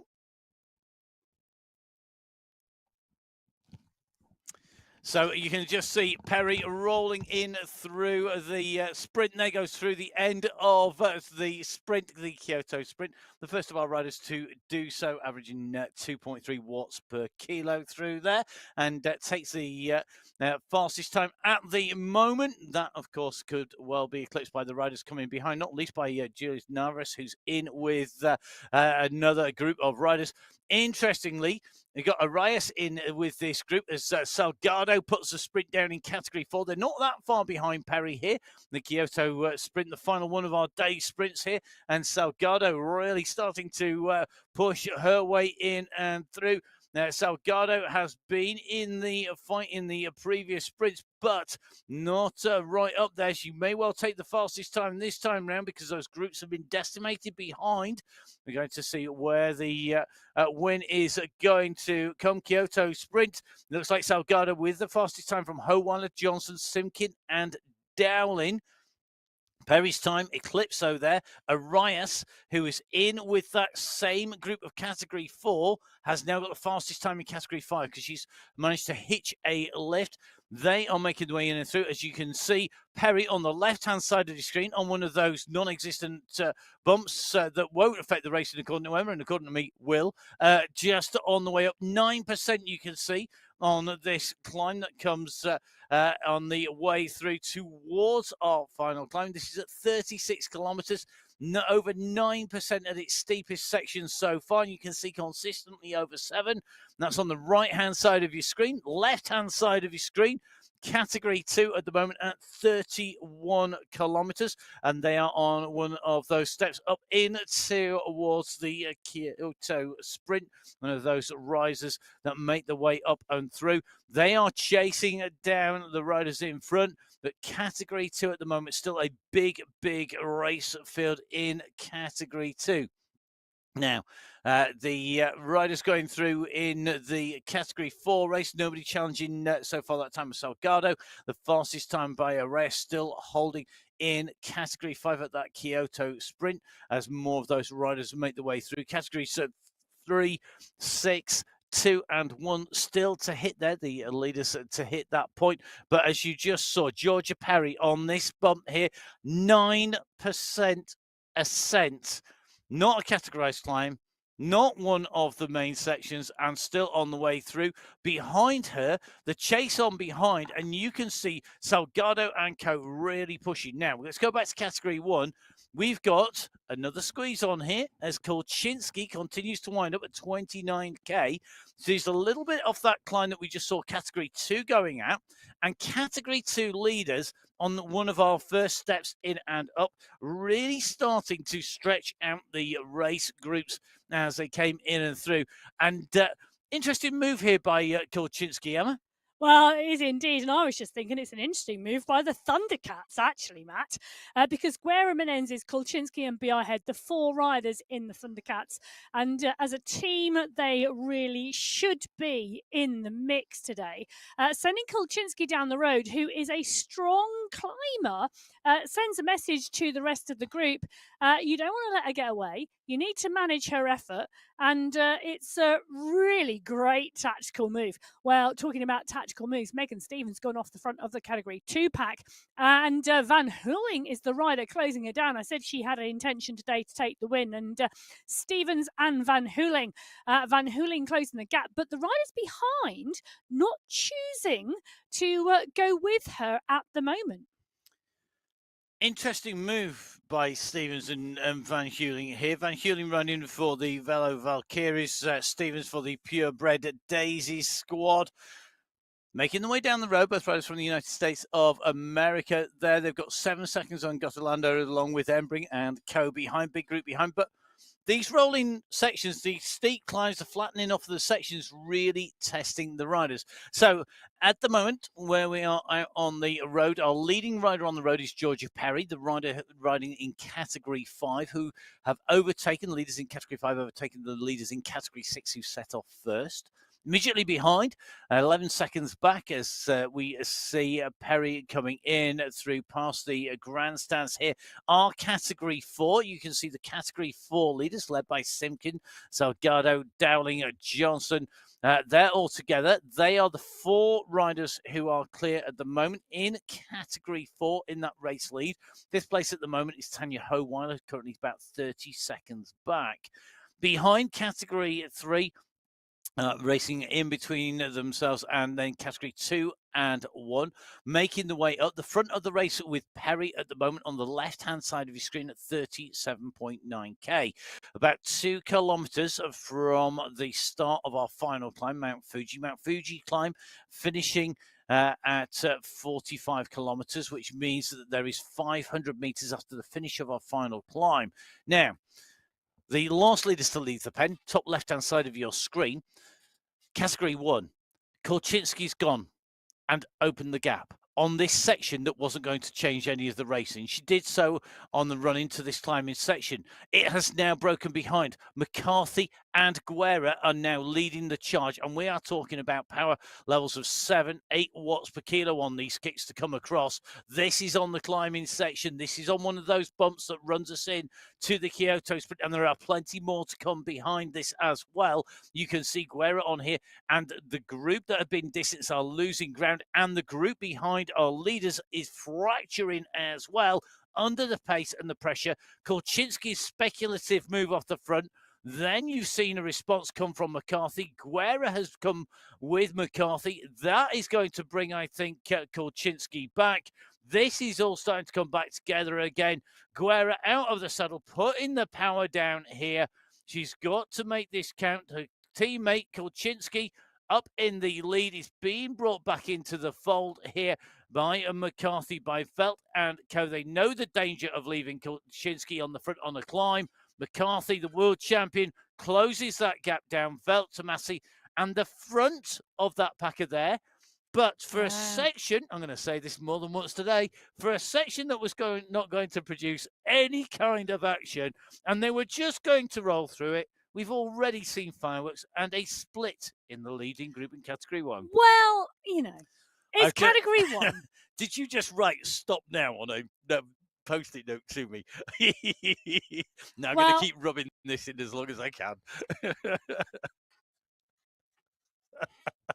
Well, Salgado is the rider. Take a look at the cadence on Camilla Salgado. She's up 45, 44, 46 revolutions per minute. That is strong work. The gradient, the final kicker coming up here at 38.6. I tell you something, this course is absolutely relentless in its steepness of the climbs. And the riders racing today, absolute credit to them. Salgado, Downing, Johnson, Simpkin. The 4 riders now leading the Category 4 race are together. Tanya Holweiler at 36 seconds. The 4 riders leading Category 4 have now gone past Georgia Perry, who was leading the category, or she is leading the Category 5 race. She's now at 17 seconds back. So it's the Category 4 leading 4 that are at the head of the race at the moment. Holweiler in 5th place in that Category 4 race. And you can see her there as she continues up that climb. And Arias had gone through the Kyoto sprint with a fast time, faster than Perry. So she was moving faster because she was in with Category 4. And she really had been able to push on. That had given her that little bit of an advantage to try and chase down Perry, to pull that gap back down again. Well, can I tell you, in that Category 4 race, 3 of the riders in that leading group are part and parcel of what name? Simpkin, Dowling and Johnson are teammates. Absolutely brilliant tactics, and that surely, Emma, is setting them up for a team win if they can stay clear and hold this on the climb that is to come. And the climb is about to come because they are only 100 meters from the start of the Mount Fuji climb. They're going to take the corner here. They're going to see the polka dot banner. There it is. We are heading to Mount Fuji on the Sunday Race Club for the first time. And Emma, this course, I'm looking at this course and I'm thinking a couple of things. It's so hard, this course, and it's so rolling in Japan on this particular course. It really is tough to stay in a group because of the differences in the power levels. And I'm thinking back to, I know it's been used a lot for the live coaching that you do, but you don't get gaps, do you, when you're on the live coaching? And this was a question that I saw asked. Well, no, you don't get gaps on the live coaching because there is a rubber band being basically around the coach. As long as the coach leaves the pen, the rubber band stays. So all the riders stay together. But also what you don't get on the live coaching is the gradient on the road, because you get the gradient, you get the resistance of the workout. So you get to cover the distance in the world and see the world and explore the world's wherever you are on that coaching session, on a live coaching session. But if you've got Mary Kate McCarthy, world champion, there, and I'm riding in the same session, Mary Kate McCarthy is going to absolutely annihilate me and leave me for dead in the first few meters. But she won't in a live coaching session because we are all together. So the coaching session is therefore for everybody as well. Thank you very much for clearing that up. It's just to confirm that. So do jump on one of those live coaching sessions. Now, we're just out the rider who's alongside Jimmy Prada, Kimber Niller here, and racing in Category 3. We've not seen too much Category 3 so far. The leading group are on the way into the climb. I think we're going to see fireworks from them now. They're catching Category 4 because those leaders, we only just saw them go underneath that polka dot banner. I know. They've stayed together as a big group here compared to those 4 riders in Category 4, the solo leader and the solo chaser in Category 5. Category 3 really have been motoring here, and I think this is going to be a hard one to call here because you've so many strong riders in Category 3. Well, you have Kimber Niller is one of them. She's an under 23 rider out on the road, and she's just getting stronger and stronger. She's had a 3rd and a 5th this month, part and parcel of that Wanderers squad with Litton and Alta Marino, Hill and Hadlock. She's in there. Carolus is there. Esler is there. This is a strong sort. Category 3 are really strong, and there's some great climbers as well, which I think is really good. And Category 3 closing in on the front of the race. The Category 3, the furthest rider up the road at the moment, leading rider in Category 3 up to 10th on the road overall. Remembering, of course, that there were 5 minutes gaps between Category 6, Category 5, Category 4 and Category 3. Category 2 set off 10 minutes behind Category 3. German Prado at the moment just chasing a few riders up the road, literally just in front, coming round that right-hand turn at 36.6k. You can see the group in front going to come back pretty closely. They've got to keep working, though. They cannot afford to ease off. You've got good riders down the road. Van Heuling again looking like she's in action at the front of the race here. So the more that they can chase the gaps down, the better they can. So quick recap for you. Where are we at the moment? Well, we are in Japan. We are on the Sunday Race Club finals, which includes our team's competition. We're on the Mount Fuji course, which finishes on the slopes of the Mount Fuji climb. We don't do it in its entirety. The race distance, 45.5k. The leaders on the road at the moment, well, Rebecca Johnson is leading. You can see her at the front of the group. They're just in front of Salgado, Dowling and Simkin. Johnson resplendent in the polka dot skin suit of the leader of the climbs competition, and you can see the road snaking those left and right hand turns as it hairpins its way up the climb here, those zigzags taking its way to the top. Behind, all the leaders of all the categories fast approaching the key point of the Mount Fuji climb after the 3 sprints. Tokyo Sprints 1 and 2 and the Kyoto Sprint to finish off the sprint competition. The Dragon's Nest climb, which was the intermediate climb, the first of our climb segments. And then we're moving on to the slopes of the Mount Fuji climb. You can see behind the leader at the moment of category 3 here. This is Brittany Lytton. They've already now closed down a lot of riders, gone past Perry, the leader of category 5. They've gone past a lot of the leaders. I don't think it'll be long before they see the very front of the race, as category 1 are currently at 35.6. They are still 4k off. I think there's the main climb. And I think there's about 11 riders in that. It's come back together again, hasn't it? It has come back together again. Despite that damage. Category 1. Well, it's come back together again.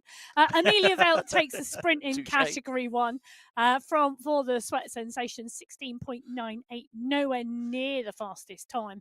Svardström in category 2, again, not the fastest time overall, but taking the win in category 2. Montoya setting the fastest time in the sprint overall in category 3 for the Lever Power Peddlers. Coe in category 4 taking the sprint. Hamilton in category 5. She's ever dominant in those sprint competitions. Jessica Hamilton in category 5. It is her target.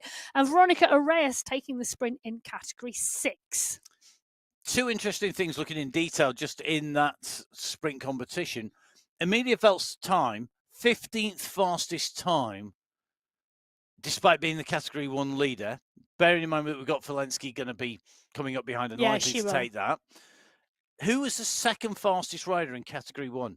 Gabby Guerra, who seems to go for everything at the moment, followed by Maria Holcroft, who you've tipped to watch today. Yeah, I think Holcroft for me is riding really strongly. She's had 2 third places so far this month.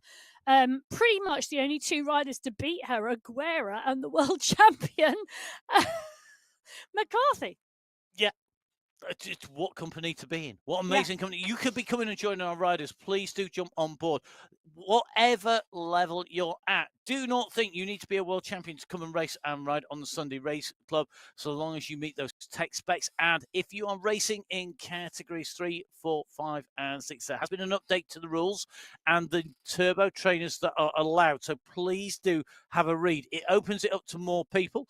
I know, for example, a rider who now at home has a kicker core who can now jump on board with their kicker core and their Stages power crank and can now race because they are going to be in a lower category. So please do check out those rules and check out what turbo trainers you can use, because there has been a change. And there's also other changes coming because we are about to go into Ramadan, which will give us a time change for that period of time. So the Sundays through March, we will be in the Ramadan period and we will be racing at a different time. Indeed, I can tell you when that is going to be. Provisionally, at the moment, we are going to see the Category 6, the first start for the Category 6 women at 7:30 p.m. Gulf Standard Time, GST, 7:30 p.m. Gulf Standard Time.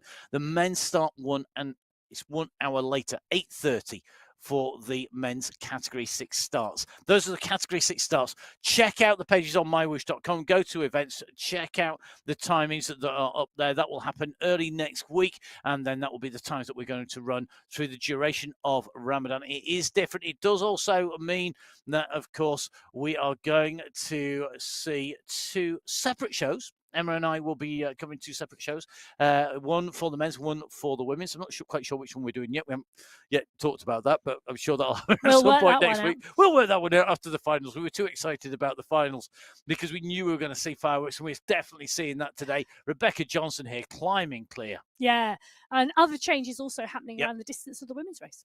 Yes, so if keep your eyes peeled. The expectation is that we're going to see the women's race come down to the old distance of 35 around 35 kilometers, which is where it has been prior to the start of 2025, which will bring, in theory, the timings back to being about the same race time duration for the men's and women's race, approximately. Approximately, obviously. Rebecca Johnson now dominating Category 4, just going across the glass bridge. She's now 8 seconds clear of teammate Nina Dowling, 17 seconds clear of Salgado. But the Category 3 pack are hot on her heels, and it is a pack climbing Mount Fuji together.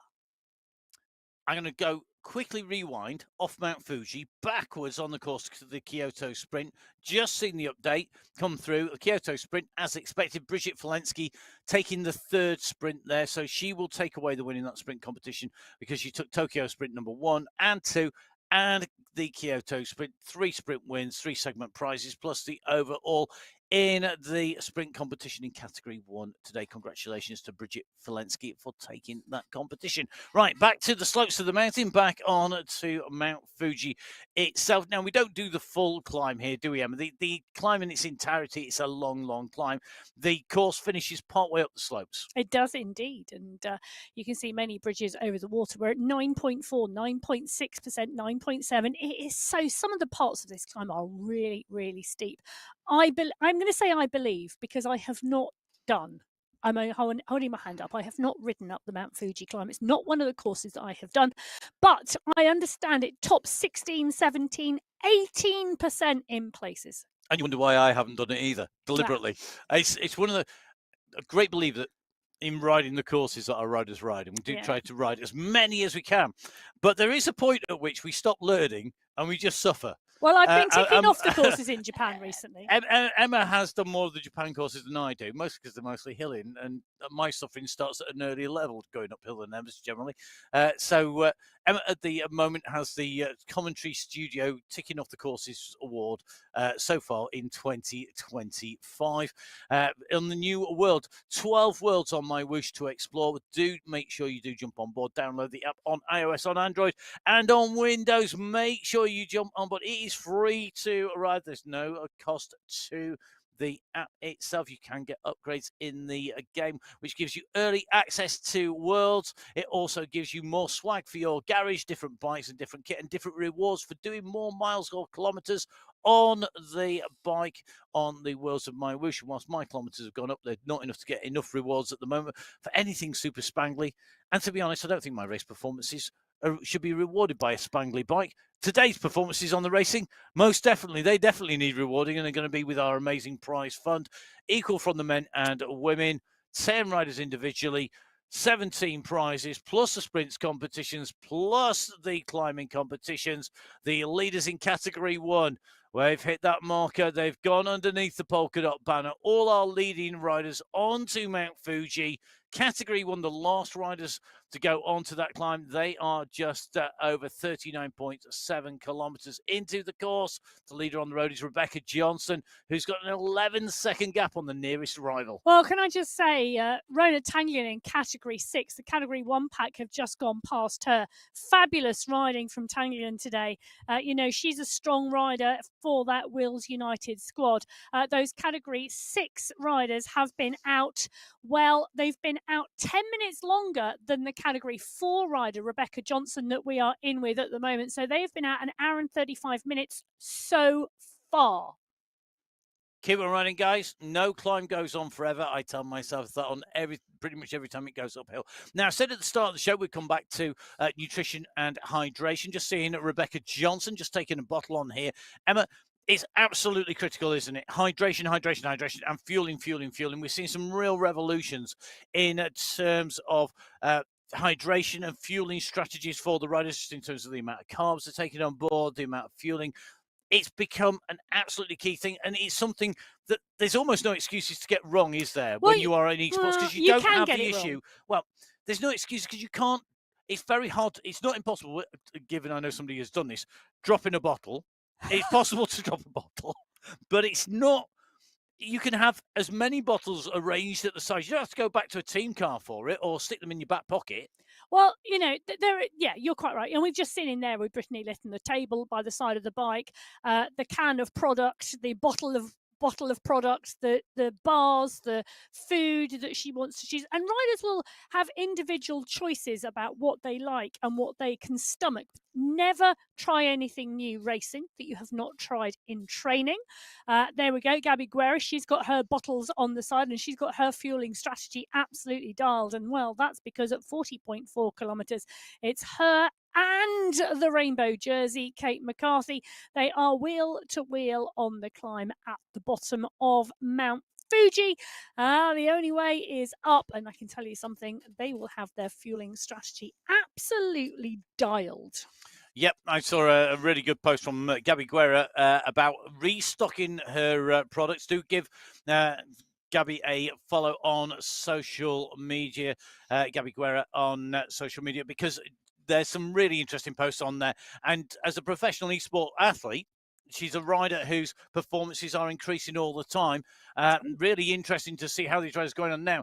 Guerra is not alone at the front of this race. You've got Guerra, you've got McCarthy, you've got riders in contention at the moment, but it is a small group. It's not as small as Johnson at the front of Category 4 and Category 3 leader at the moment. I think that is Dana Davidson, who's just coming on to the heels of Johnson. Big group in some of our other categories. McCarthy and Guerra are really pushing the limits, though.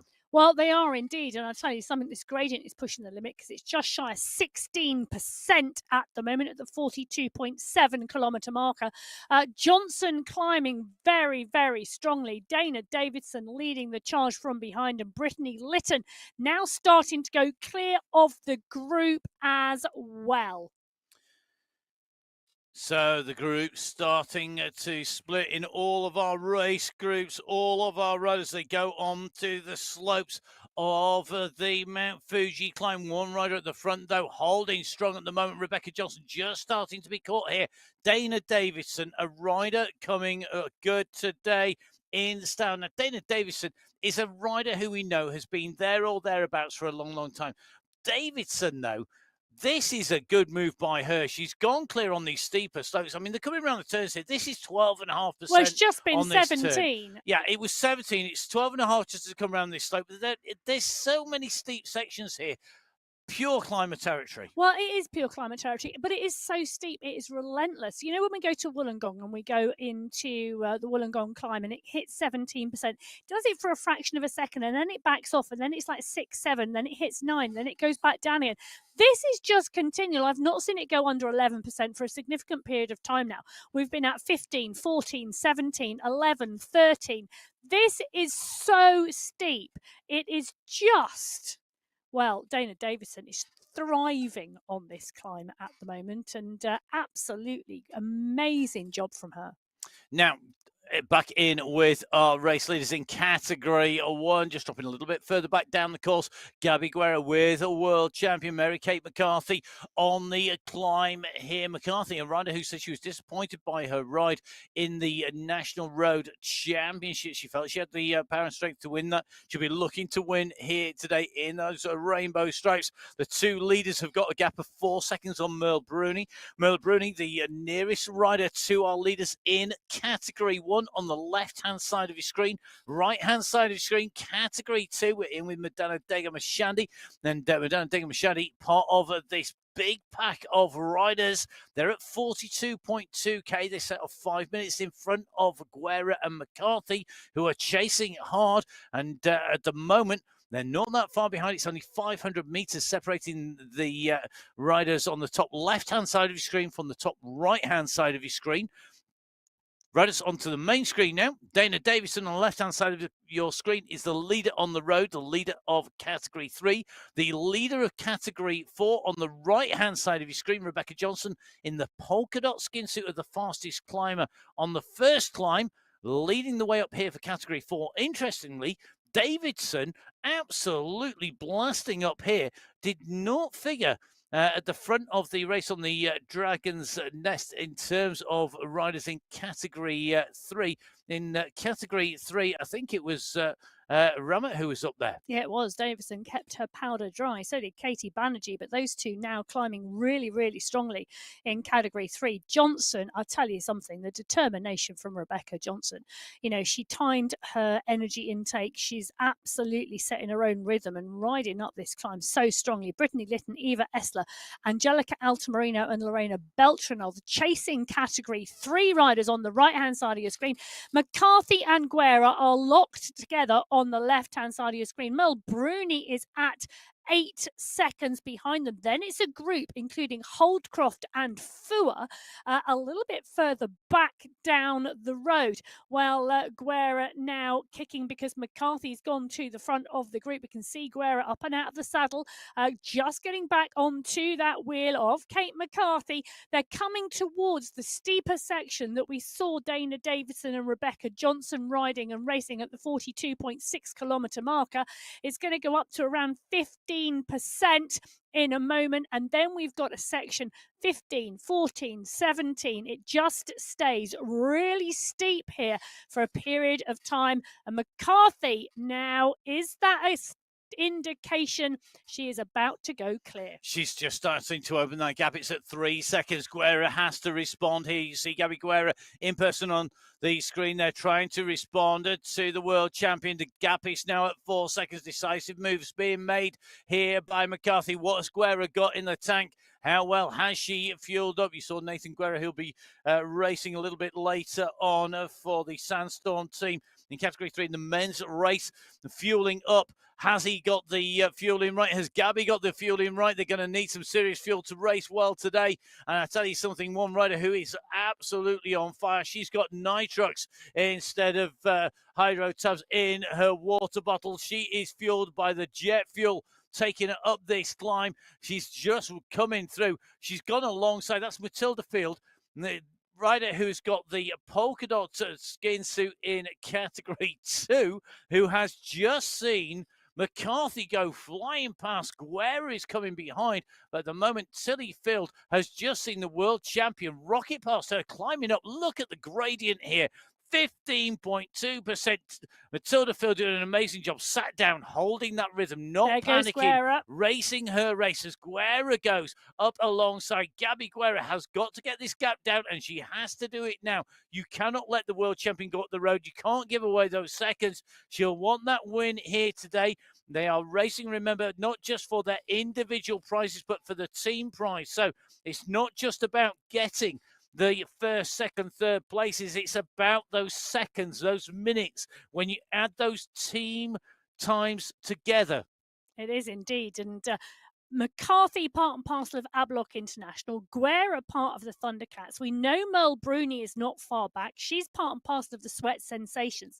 So the top 3 riders in Category 1 that we were last in with, all part of 3 different teams. It's all going to be about the time gaps and where second and third in those teams finish.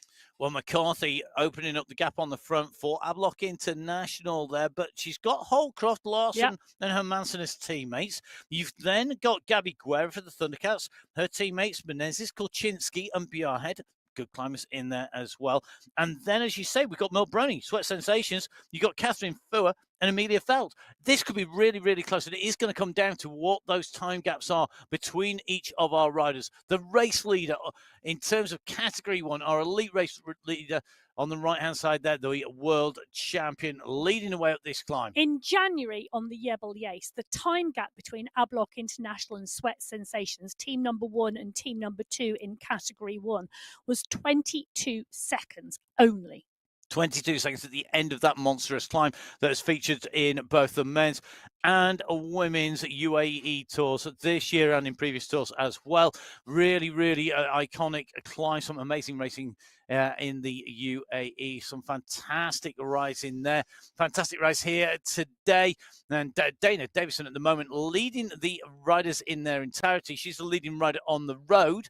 The fastest rider today is likely to be McCarthy, unless she's got a timing wrong on the way through, and she hasn't got everything right. And you've got to get everything right. I'll tell you who is. Dana Degger-Machete, Liz Van Heuling and co. Gotlander as well. They are all on the road at the moment. That gap is still 5 seconds between Madonna Degger-Machete and the leaders in front. Madonna Degger-Machete and Gotlander trying to chase down Liz Van Heuling, and I'm not sure. I think Van Heuling has still got company. Well, Van Heuling and Manshandi both on that Velo Valkyrie squad in category 2, and they too are on this climb. So at 43.2 kilometers, the chasers in category 2 are moving up the climb. Van Heuling 4 seconds ahead of Manshandi. Those two are teammates. Jennifer Gottelander now just being distanced by Manshandi. That's an interesting move, but take a look at this. This is Mary Kate McCarthy in those rainbow bands, making Degger-Machete look like she's standing still. And that is no disrespect whatsoever to Madonna Degger-Machete, but Nope. That is the pace that is being put down here. You can see the rest of the riders here as they go up this climb. They see the world champion come past. This is what it takes to be a world champion. This is what it takes to be the best rider, to be able to prove that on the day. Van Heuling here on the left-hand side of your screen in person, on the screen in terms of avatar form, seeing the world champion come up and past. And at the moment, there are riders in front. There are plenty of riders to catch back. And it looks like Van Heuling dropped from the leading group here. Kuma is in front by 15 seconds. Stevens and Kolowitz over 20 seconds up. But remember, the prizes go down to 10th place in each of our race categories individually and the top 7 teams. So plenty to race for wherever you are on this climb, because this is going to come down to what every single rider in that team does, even if your leading rider is Mary Kate McCarthy for the Ablock International squad, who at the moment is continuing to increase the gap between her and everybody else. It doesn't matter. In terms of that team competition, your third counter is going to be key. Your second counter is going to be key. Guerra continues to push here. She's not that far behind here. And remember, these riders qualify individually and for the team competition and for the climbs competition. Guerra at the moment is going to be wanting to maximize her position on the climb as well, because that is going to be key. She took that from Holcroft to Massey Menezes and then McCarthy. That means that McCarthy only scored 1 point on the first climb. Guerra at the moment is going to score another 4 points. If she stays in second place, add to her 5, that will put her into 9 points, and that should take her the overall. It's not riders across the line, it is time. Indeed. So it's about the time set on the climb. But Kate McCarthy at the moment setting a phenomenal time on this climb. This is the first time the women have ever raced in Japan. This is the first time Mount Fuji has ever been used on the Sunday Race Club. And Kate McCarthy, resplendent in those rainbow bands, continuing to tap on those pedals. She's coming towards the final. Well, she's at 43.8. It goes to 45.5. She's coming towards the top 20 on the road. So Barbara Bulawa currently in 20th position on the road, just in front of the world champion, all chasing Dana Davison. Davison at the moment now to 44.5k, 1k to go.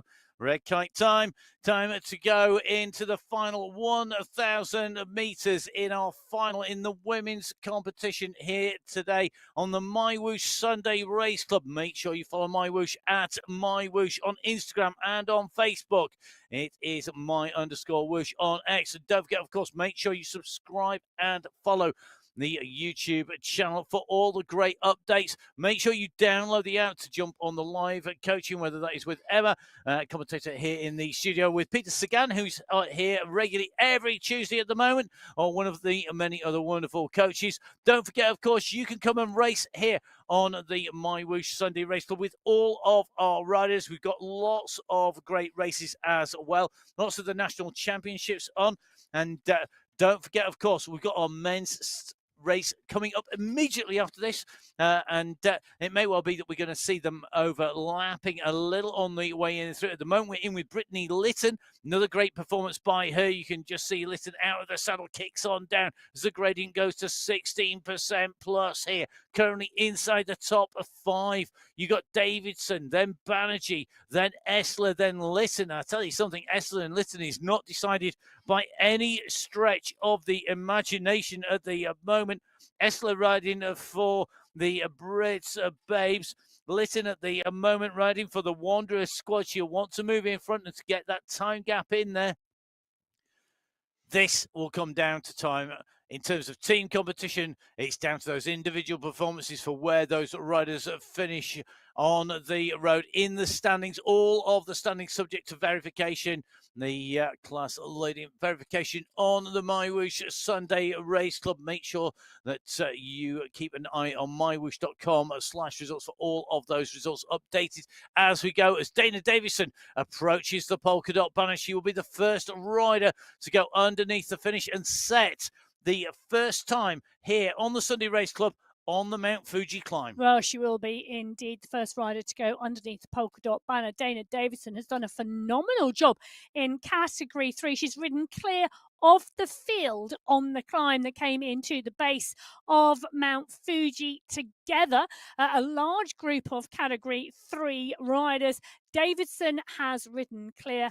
Katie Banerjee, 38 seconds back. Then Eva Essler battling with Brittany Litton. Alta Marino, Beltran and Benilla, a small group further behind. Still to finish the battle on the mountainside at 45 kilometres. Davidson has, well, she's now got 400 metres to go. Katie Banerjee is going to come up underneath the polka dot banner. The second rider up to the top of Mount Fuji. Well, the segment that is, we've still got to climb to the finish line. 27 minutes of racing just on the Mount Fuji climb alone for Dana Davidson, racing her way up there. She's faster than Banerjee on the climb. Banerjee, though, has scored more points overall. She was second on the Dragon's Nest climb behind Ramett, taking the 4 points there. She now takes the points on the climb coming up at the Mount Fuji climb. It's Davidson, Banerjee and Essler on the road at the moment. That's in Category 3, the furthest riders up the road. Remembering, of course, the last riders out from the start line was Category 1. It is Guerra and McCarthy, the fight here on the way up. Guerra versus McCarthy. It's a 30-second or so gap between those riders. It's yo-yoing as the riders go round the turns. The time gaps are live based on distance covered and speed that they are traveling.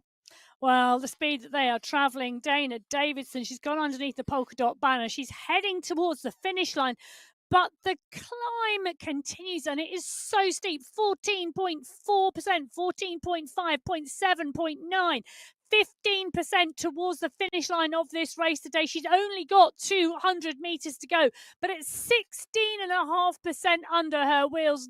This is just tough racing. It's brutal racing, tough racing. It's going to be producing some incredibly worthy winners here today. The UCI banner comes into sight for Dana Davidson. The gradient drops from that brutal 16% to a leg-burning 9%. Now down to 8. I tell you something, she's going to enjoy this on the run into the line. It's climbing all the way. It is the MyWhoosh Sunday Race Club here live. And at the moment, your race leader is going to turn this into a race win. So for the MyWhoosh Sunday Race Club, the finals for February, it's going to be a race win for Dana Davidson, who comes into the line. She climbs clear. She's your race winner here today on the finals. Well, Category 3, Dana Davidson takes the top spot. Katie Banerjee is going to look like she's going to come through for second place. But Mary-Kate McCarthy leading Category 1 at the moment. And you know what? She's ridden herself into the top 10 on the road overall. Category 6 started 30 minutes before Mary-Kate McCarthy. Category 2 started 5 minutes. Category 3, well, they all came out of the start pen before Category 1. But McCarthy is climbing superbly today. She's still around 30 seconds clear of Guerra. She's about to come up onto the wheel of Rebecca Johnson. Rebecca Johnson is on the bottom of your screen. She's leading Category 4 at the moment. She's been out for an hour and 45 minutes as she comes towards the final sections of this climb. But Kate McCarthy is the rider behind her.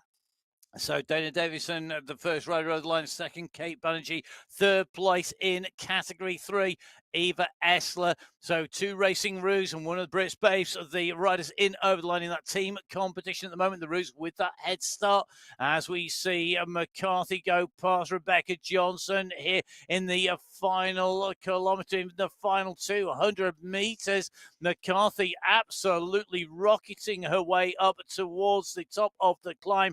This is the world champion. That's the finishing line. It is indeed the finishing line, and the world champion is going to take the win in Category 1 today.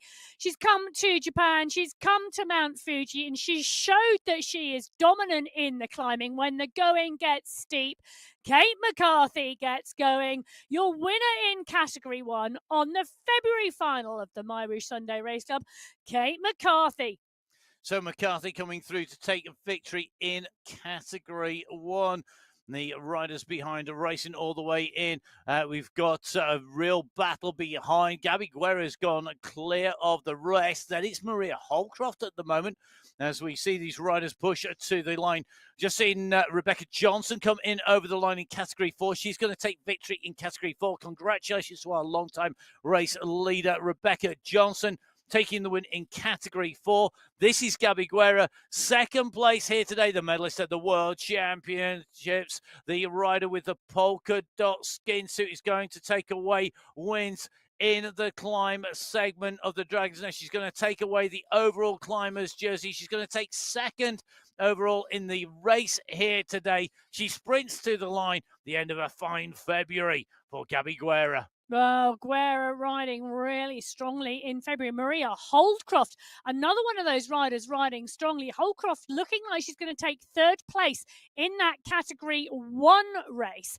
Merle Bruni in fourth place in that Category 1 race as well. Great riding. Jacinia Menendez 18 seconds back from Bruni as well. So that looks like it may well be your top 5. We're in with Megan Stevens at the moment in Category 2. She's 3 seconds clear of Kolkowitz. That's the banner. Can she hang on? Stevens is going to head towards the line in Category 2, and I think this is going to be top spot. So Megan Stevens, the Category 2 race, who raced clear of the entire Category 2 race field. She's been chased all the way by Coleman and Kolkowitz, but it's victory for Megan Stevens in Category 2 in our monthly race final. Well, Stevens comes over the line to win Category 2.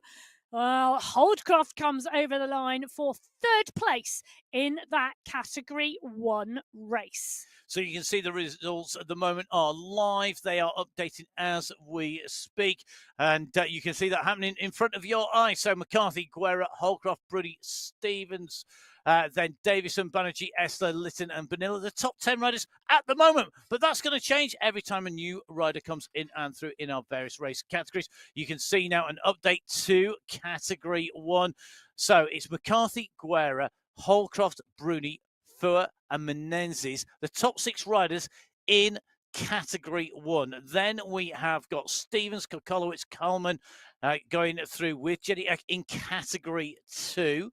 The team competitions are tight, but we do have some of those decided, Emma. Do you want to quickly run through those that we have so far? The team competitions are tight. So the purebred daisies in Category 2 are going to take it from Core, just 16 seconds separating them. The Racing Roos are going to take it in Category 3 from the Wanderers. Again, very, very small time gaps there. So it's going to be very, very tight in the team competition. And you can see in Category 1, Ablock International, 2 riders through. Thundercats, 2 riders through. Sweat Sensations, 2 riders through. It's all going to be about the third counter in Category 1 today. And when we say close, we mean close. There is a second or so separating some of our teams out there at the moment. So if you're out and racing, keep on pushing. This is the MyWhoosh Sunday Race Club February finals. We have just completed the women's race and Victory has gone in the team competition to the Thundercats. Because Kristen Kulczynski is in. She is indeed. Guerra, Menezes and Kulczynski taking that team victory because we have a team competition as well. My name's Matt Payne, bringing you all of the action alongside Emma Martin in the women's and the men's races. And the men's race will be coming up very shortly. We're going to be keeping an eye on our results in the women's competition as well. That's those riders lining up in the men's competition. Time to catch up with the action so far this month in the men's racing. Make sure you stay tuned. Time to grab some fuel, some hydration for yourselves. Never mind our riders. We will be back shortly. Goodbye.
Welcome to the MyWhoosh Sunday Race Club. The riders in Category 6 have calmed down and have just eased back to 36 kilometres an hour.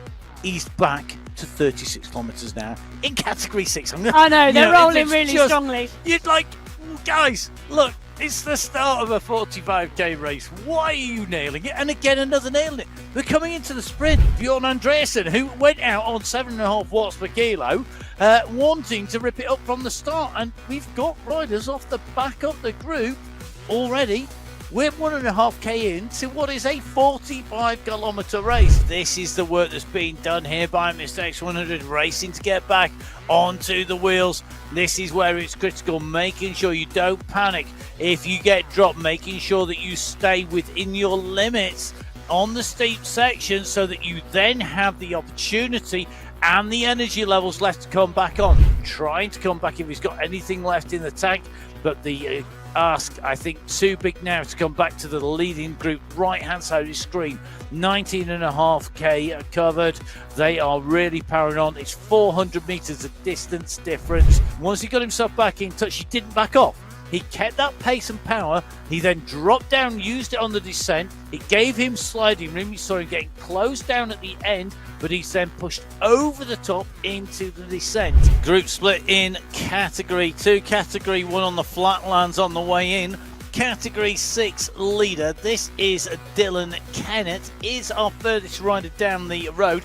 He's down. He's so far down. He's underground. He's in the tunnels. He is subterranean at the moment. Mr. X100 had a 5-second gap. Currently got a 7-second gap. He's sitting at that same pace at the moment. Can he keep that gap clear? One man who's opening the gap, Michael Vink, left-hand side of your screen. The Vinkinator is doing the business.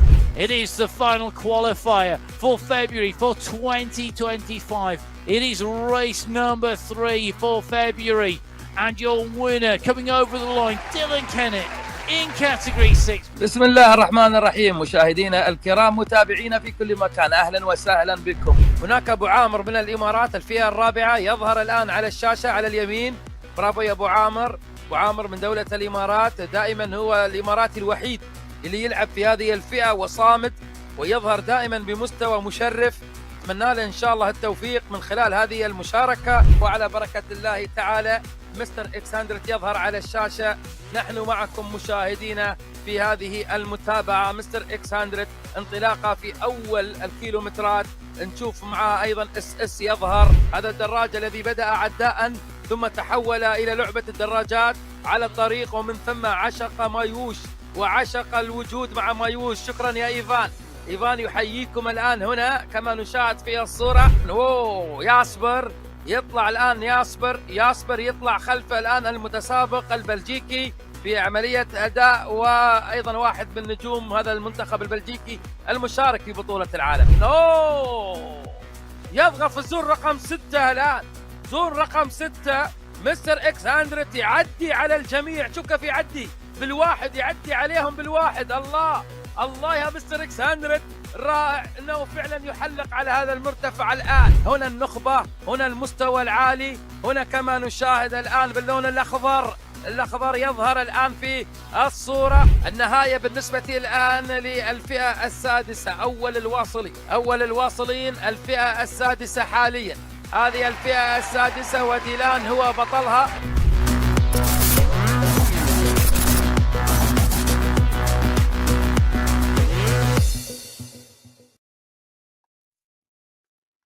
So hello and welcome back to the MyWhoosh Sunday Race Club. It is our monthly finals race. My name's Matt Payne here in the studio with Emma Martin. Do please give us a follow. It's at biking_Emma and at Matt Fixer Payne. Every single follow, every single one of you really does help. So please do jump on board there. And at MyWhoosh on social media on Facebook and Instagram, and my_whoosh on X. We're partway through today's racing. We've had our women's race on the Japan course in Mount Fuji with some fantastic racing. The Thundercats team taking it from the Sweat Sensations and Nablock International in Category 1. The team competition taking place as well as the individual racing.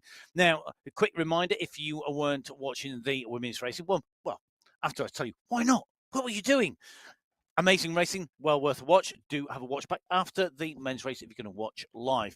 6 race categories taking to our race start here in Japan. A flat downhill intro into the race start. If you heard us arguing about the rest of the race route prior to Mount Fuji, it is either pancake flat with the one climb, or it is incredibly hilly and it's going to cause every single race move known to man. It's probably a combination of the two.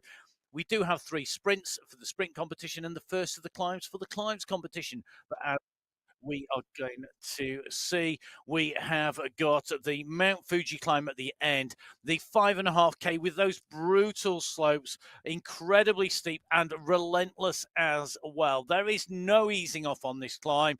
It's below about 6% at any point. Most of the time it's above 10% and it goes up to 16, 17, 18% at parts.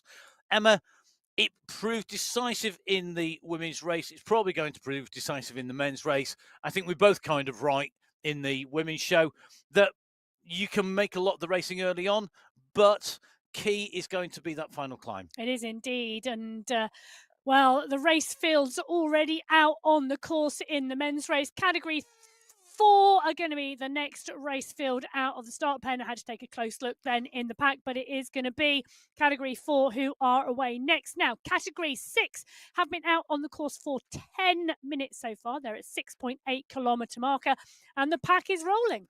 So let's sort of run through the Category 6 teams for you. We've got 6 teams here today. 2 teams of 5 and 4 teams of 4, with 5 riders level beginning 2. Albert, Aaron, Brito, Ramos, and Olsen. Los Amigos also have 5 riders: Carrillo, Nelson, Kleps, Villander, and Sebza.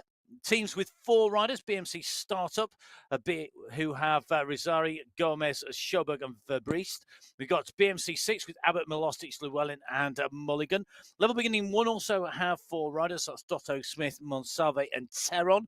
We also have Spinergy with 4 riders. That is Cameron Dudson, Kenneth Demanuan, and Yoka Bonus. Total of 94 teams actually on the start list today across the men's and women's races. 59 in the men's competition alone. Category 6, absolutely packed race field. It is. But when it comes to this competition, Emma, there's some really strong riders. Well, I think BMC 6 took the win in the team competition last month. Spinergy were second. I think it could be the other way round this month. So those are your Category 6 teams. They were off first. 5 minutes later, Category 5 set off from those race starts with 8 teams in Category 5. 5 teams of 5, 3 teams of 4. So with 5 riders, BMC 5, David Milano, we've got Arrego, we've got Cornier, we've got Tiger and Stephen Yates. The High 5 squad, they've got 5 riders: Gibson, Kutab, Carvajal, Botero, and Verham. In a Level Avengers squad, Fielder, Carcajal, Bach, Gaviria, and Villander. And also with 5 riders, Level Up, Ivanov, Rooney, Calangad, Warren, and Bertrand. And the last team with 5 riders, upcycled, with Zanaska, Giraldo, Drummond, and Mokhtari, as well as Mayard. The teams with 4 riders: BMC Get Racing, that's McMurtry, Wakefield, Motmans, and Dadson. We've also got Rule 5. They also have 4 riders, despite being Rule 5 in Category 5. And that is Agadelis, Skikora, Rasinek, and Otruba. And then the ZTBR squad, that is Pegasus, Rusmaki, Vaz, and Anderson. 8 teams. 5 of 5, 3 of 4, all making the way out on course in Category 5. Runners and riders, Emma. Well, Category 5 for me is a wide open because, there is no grouping of top 5 riders in any category this month. Okay, so that's Category 5. Let's get you the Category 4 teams. They're out on course as well. 10 teams here. 5 teams of 5, 4 teams of 4, and 1 team of 3. So we're going to run through these very, very quickly. So with 5 riders, BMC Racing, Cadiz, Robinson, Horsley, Pino, and Betts. With 4 riders, Dirt First, Thompson, Young, Tortoresso, and Miller. With 5 riders, In a Fight, Van der Zandt, Barchansky, Kriwanos, Squilari, and Giello. We've got Level Racing with 5 riders. That's Morgan, Haggerty, Allport, Bradley, and Holtz. Level Racing 2, we've got 4 riders: Lidber, Kirk, White, and Svort. The Mighty Ducks team have 4 riders: Valencia, Gomez, Marin, and Daniel. The On the Rivet squad have 5: Bogren, Bulgarin, Sanchez, Arroyev, and Gonsolin. The Ride Club Norden have 5 riders: Spiedel, Alucia, along with Strail, Tuomi, and Holm. Salt Factory Racing Team, the only team with 3 riders, in fact, Cirillo, Abello and Castro, but do not count them out. And the Anzacs team, the final of our 10 teams, they have 4 riders, Quadrelli, Cridland, Girardo and Gonzalez. We'll run you through the strong teams there in a second, because we're just going to whiz through teams in Category 3 as well. We have got 11 teams here. So Anzacs with Cardano, Bloom, Edwards, Velez and Brook. Aotearoa Alliance, Goodall, East, Vicek, Batty and Dummer. BMC 3 have Quadrelli, Bristolin and Rodriguez. Gold Time have Largo, Lopera, Meza and Corrales. The Gold Grabbers have Angarita, Kalman, Damsgaard, Kochikov and Van Welligam. Level Golden RCF have got Rushma, Peak, Tweaker, Von Haren and Solly. The Patsuro team have got Gianni Kiesnowski, Slades and Truzinski. We've also got the Sandstorm team with Fendrick, Gates, Santo and Guerra. The Take That team, they've got Stemmen, Oya, Mayer and Spratt representing them. The Take This team, they've got Diduch, Ridley, Kansara and Karlstrom. The last of our teams in Category 3 is they take to the race start on the What's Up team, Wojnas, Sure, Orego and Clays, and they are the riders leaving the start in Category 3. Well, Category 3 for me, it was What's Up last month from the Anzacs 3, but we've had lots of riders progress to Category 2, so it really does mix things up. Now, the gold grabbers for me, Angarita's had a second, Damsgaard's had a fourth, Kochkov's had a fifth, and Van Velligam's had a fifth. A lot of consistency around the top 5 positioning for the gold grabbers this month. I also think Sandstorm have been riding well. Fenderich, Gates, Santo and Guerra. Fenderich has taken a climb competition overall. Guerra's had a second place, but they've been right in the mix. Take This have also had some good positions, because Lewis Ridley has had a third and a fourth, and Patrick Karlstrom has been riding very strongly. He's had a 4th place this month as well. Now, it's going to be, I think, a great teams competition in Category 3. Take That as well. Stedman's had a first and a third. Oya, Mayer and Spratt could be magic there. Oh, very good. Let's dive in with Jeff Rooney. Riding for the Level Up team. They've got 5 riders in Category 5 here. Absolute superstar, Jeff. Jeff Rooney is an absolute superstar, and he has won a new accolade. In 2024, Jeff Rooney is the Sunday Race Club racer who has ridden the most kilometres on MyWhoosh. 14,409 kilometres Jeff Rooney rode on MyWhoosh in 2024. The next, beating Mikhail Kaminsky, 12,171. So Jeff Rooney, living legend that is on Beats the Mikhail right-hand side, Kaminsky. beats Mikhail Kaminsky in the kilometres by some serious margin as well. So Jeff Rooney adds that to his descending record, And to his ascending, Everesting being the first person to ascend on MyWhoosh, and of course now the most kilometres covered of any of the Sunday Race Club in riders 2024. in 2024. Phenomenal riding by Jeff. We're just going to jump in with Wojciech Sebsa, one of our regular riders here in Category 6 at the moment, riding for the Lost Amigo squads, a regular MyWhoosher. He's always well kitted as well. He is indeed resplendent in full kit. He had a fabulous Mappe casquette on the week you weren't here. Oh no, really? Oh, and yes. I missed it. It was brilliant. I do like a good casquette. Well, I like a good Mappe casquette. I like a good Other cap, full stop. casquette are available. So we will see whether or not he's going to take a winner's cap today in Category 6. The Category 6 in purple on the right-hand side. If you are new to Sunday Race Club, we have 6 simultaneous races in the men's race, 6 simultaneous in the women's race. Each race category wears a different jumper, different jersey. So you can see at the moment categories 3, 4, 5 and 6 on your screens. 3 in dark blue, 4 in red, 5 in light blue and 6 in purple. They are also added to by the riders who are leading their individual competitions. Now, if they win the sprints competition, or if they're leading in the sprints competition, they get a green skin suit, so that incorporates the shorts as well as the jersey.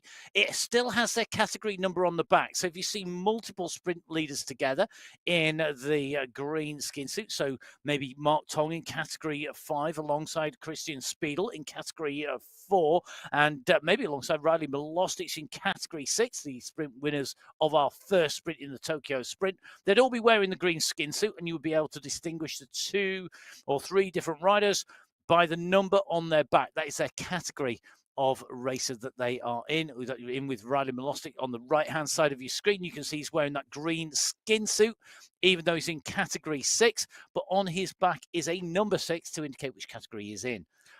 The younger rider, Riley, has been getting better and better, you know. He has indeed been getting better and better, absolutely flying. Now, we talk about always well-attired riders. You were mentioning Sebsa earlier on. Another of our always well-attired riders, Bu Amr, in here. He's got his MyWhoosh jersey on. Don't forget, you can go on to the MyWhoosh.com website. And at MyWhoosh.com, you can pick up some fantastic kit to wear when you're out and riding. So show your support for the platform that is free for you all to around use. The world. It goes globally, worldwide. So do make sure you pick up some of that if you fancy looking as good as our riders. Category 4, always fast out the pen. Do you know what, for me, you can always guarantee they want a fast start. But 51 riders on the start sheets in Category 4 today. And the team competition for me is going to be really interesting. In a Fight took the win last month from BMC Racing.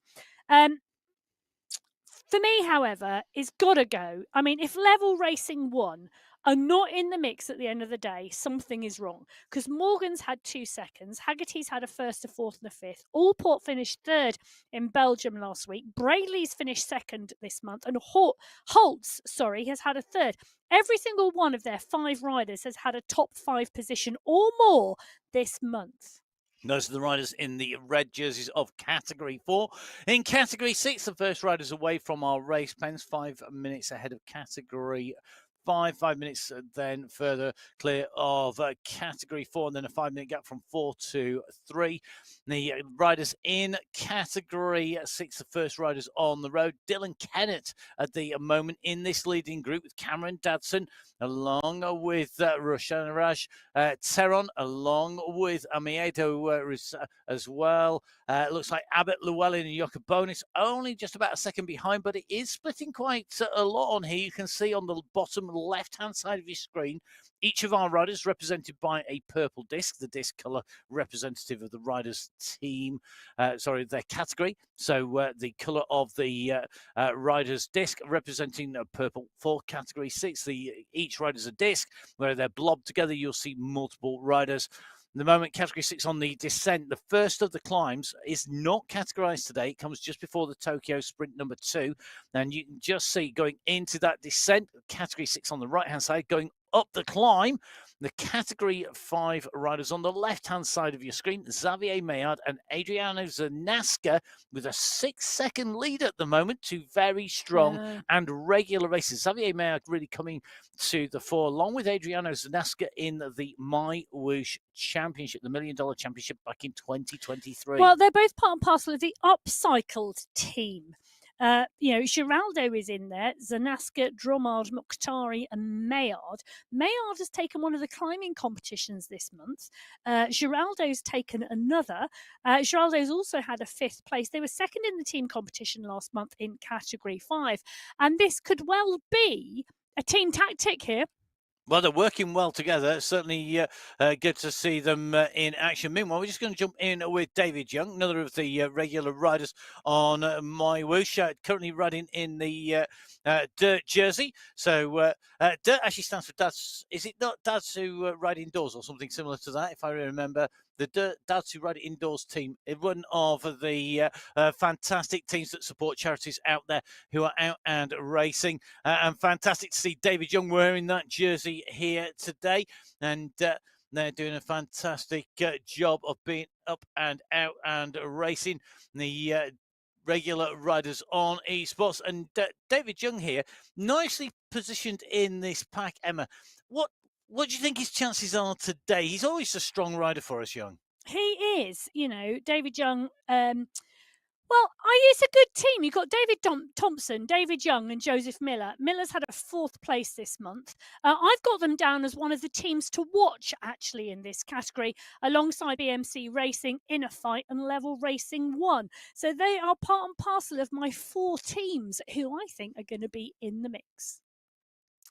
So as the riders get ready to go in category 2, we're going to jump down into our start line. Only category 2 and 1 waiting on that start line.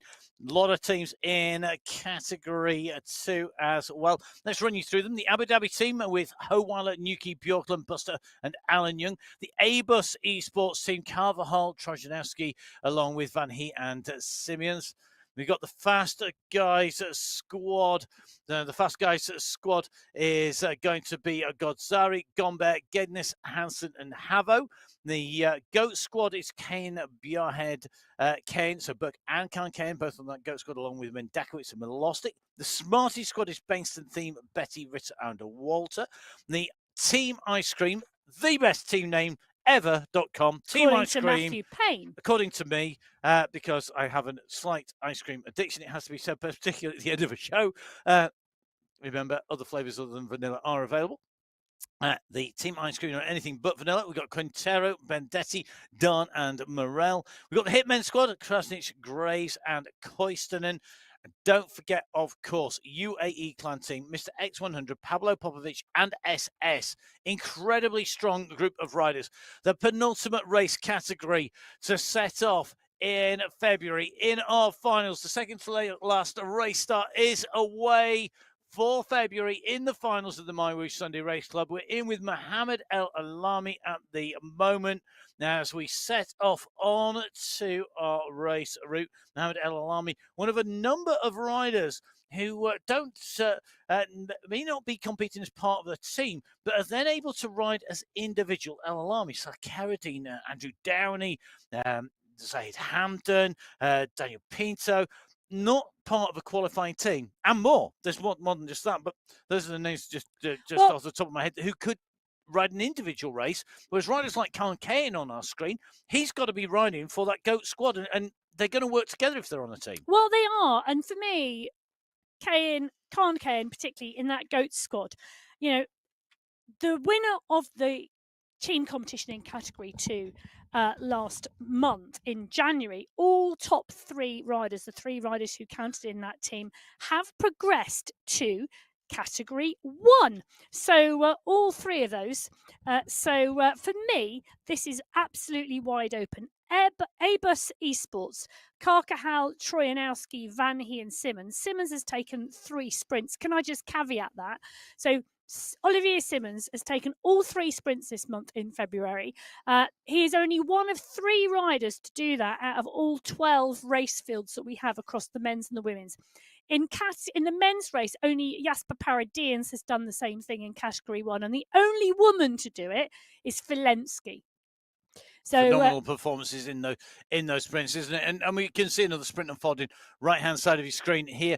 Mastering this tactic, Emma, absolutely key if you're going to take away the win. And to take away one win is impressive, but to take away all those wins, absolutely incredible performance. It is indeed. And those 3 individuals, absolutely solid, really, really stamping their mark on the sprint competitions. In the team competition in category 2, though, the A-Bus Esports crew, I think, are going to be in there. The Fast Guys, Gednes has had a 2nd, 3rd and 4th. He's got a great team around him as well. The Goats, Mendakowicz has had a 4th and 2 5ths. Again, a great team around him. The Smarties took 2nd place in the team competition last month in January, but none of them have had a top 5 this month yet. Yeah, I know. Surprising. Bangston's Theme, Betty, Ritter and Walter. Quite surprising. The Hitmen. For me, I mean, Phil Graves has had a 1st and a 5th. He's on form. He's got Koiston and Krasnich around him, but with just 3 riders on the squad, it's a dangerous tactic. It's very hard, isn't it, to be right up there when you've got those 3 riders. You need 3 team riders to count. If you weren't here for the women's race, a quick reiteration. The team time is what counts. 3 riders to count from your team. You can have a maximum of 5 riders on the team. So for the UAE clan team, that could be SS, Pablo Popovic, and Mr. X100. All those riders' times, your fastest 3 riders' times are added together. The fastest cumulative time for the team, they take prize number 1, the second fastest number 2, and so on the way through that team competition. 7 teams in each race category scoring and taking away prizes. 10 individuals, per category, also taking away prizes, plus the sprint competition, plus the climbing competition as well. Massive prize fund. You could be part of it. Jump on board. See if you can measure up to our riders. You're going to have to be good to measure up to our Category 1 riders. The ABUS Synergy squad with 4 riders. Paradians, Tugels, Milostic and Van Els. The Alpha Jaw squad, they have 5. Chirek, Tobert, Vajasin, Kaminsky and Jones. The Boss Moves Only squad, Osborne, Knudsen, Vink and Safrazadi. Farm What squad? Well, they have 4. Pucker, Noren, Plantero, and Nair. The Polish fighters have 3 on their squad. Nico, Kroll, and Skierski. The Unionist Speed squad, well, they have 5. That's Bird, Lewis, Dont, Miller, and Thrall. The Wenger boys, Jacobs, Power, Panitza, and Mayer. 1 individual rider in Rakad Al Thaib. We'll see who is going to be up there and racing. Who is going to be able to take away the team prize? Will it be our world champion, Jason Osborne of the Boss Moves Only squad? Can Michael Vink, the man who was on the MyWhoosh Inside the Ride podcast this week, be up there and take away top spot? They're certainly the hot 2 favourites, but this is a packed field. This is our final race start of February on the MyWhoosh Sunday Race Club. It's time to go racing. All our riders now out from the pens. The Category 1, our elite riders away here in Japan on Mount Fuji course. 45.5 kilometres, 1,018 metres of ascent. Time to see whose legs can answer the challenge that has been put down here today. So as the riders lead the pen, we're just in with Safar Azadi, a regular rider on the Sunday race. One of those riders who rides multitude of discipline. You can just see the time trial bike there in the background. A bike where he's able to race with the maximum aerodynamic advantage. Something that doesn't affect our riders, although power certainly does. Hayden Pucker, I saw, put down a phenomenal power performance recently, didn't he? Well, he did. Something to do with holding 1,000 watts or more for a minute. Didn't quite make it. I think the number that sticks in my head is 47 seconds. Yes, that's. But me too, yeah. what an effort! And I know there are people all around the world trying to emulate that and seeing how long they can hold 1,000 watts for. I don't know how long Bruce Burke can hold 1,000 watts for. Bruce, let us know by sending us a message on Instagram. It's at biking_Emma or at Matt Fixer Paint. Bruce, of course, representing Canada there with the maple leaf flag there, the red maple leaf on the flag. Bruce Burke, one of the regular riders. And thank you to the person who sent in the exact dirt name here. That is Dad's Inside Racing Trainers. What a brilliant team name. I knew it was something along the Dad's Inside. Brilliant team name, Dad's Inside Racing Trainers. Dirt. If your team has an acronym on the racing, so if you have a particular team name that maybe we're going to struggle, so the 5WA4T team, so it could be SWAT, it could be 5 W something for something T something. Let's know what it stands for. Yes, acronyms are us. Please let us know what they stand for. Or just get a simple name like the Abu Dhabi Cycling Team or the Abu Dhabi Cycling Club. How simple is that? Ivan Yuki of the Abu Dhabi Cycling Club. What an amazing background. To match the amazing rider that is Ivan Yuki, a rider who we know could be challenging today. This is a course that Yuki will have looked at and rubbed his hands with glee. Yeah, it would have done, because this climb at the end here, absolutely up Ivan Yuki's road. Street, road, however you want to play it. Parkour. Yep. He's going to enjoy the climb at the end, and he may well not be the first Category 2 rider into that climb, but I can guarantee you he is going to set his own rhythm and he is going to climb very, very strongly. And we've seen him close gaps on long climbs in Category 2 because he is just a phenomenal climber. As we saw, Category 2, that big group pretty much all together. Category 1, David Nitko, Morning, David.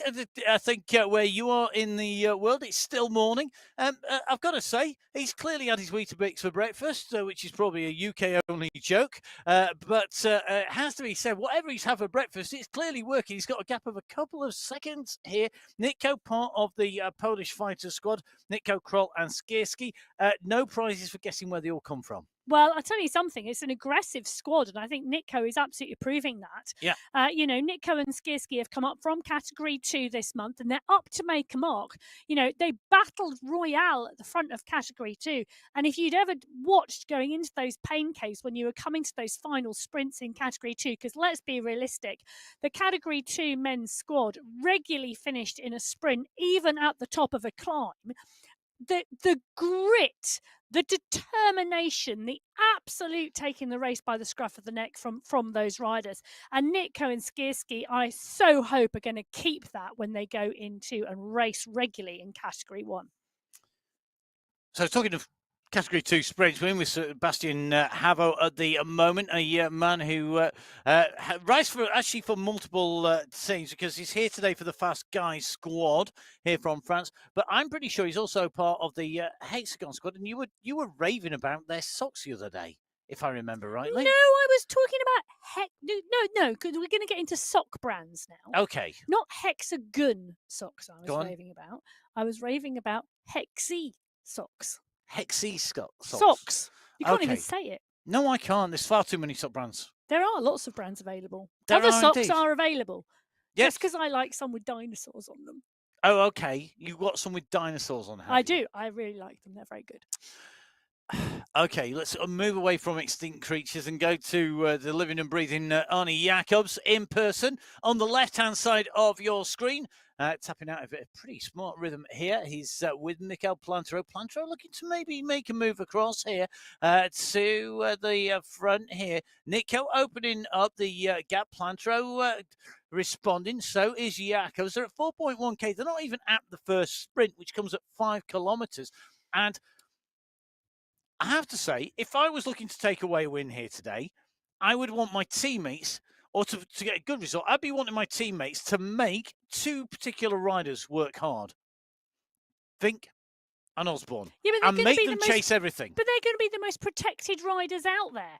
They're on the same team. They're on the boss move. They're on the boss moves only squad. But my question is, which one is the boss? Because is that Osborne or is that Vink? Because they've been ding donging all month. The boss moves only. Michael Knudsen, Syed Safrazadi. That is a 4-rider crew. The question is, who does what on that squad? Because which one of those do you want to put over the line first? Osborne's had 2 firsts, Knudsen's had a 3rd and a 5th, Vink's had a 1st and a 2nd. Safrazadi's not finished far outside the top 5 every single race. But the interesting play at the moment is what is going on, because it was indeed Nitko who went down the road. Mikel Plantero from the Farmwatt squad was part and parcel of the chase with Arnie Jacobs from the Wenger boys. So the big squads from Alpha Jaw and Boss Moves only, waiting for the other squads to close it down. A massive kick coming into the sprint here. This will change the way that those gaps are closed down. Riders going for those sprint points. You could see riders coming from the back of the group, working the way through, making the most of the draft on the way through the Tokyo sprint. And it's Paweł Skierski of the Polish Fighters squad that goes in through with the fastest time, just ahead of Ruben Dont, Union Speed rider. Interestingly, Skierski and Dont both moving up from Category 2 relatively recently. Dont going up, I think, in 2024.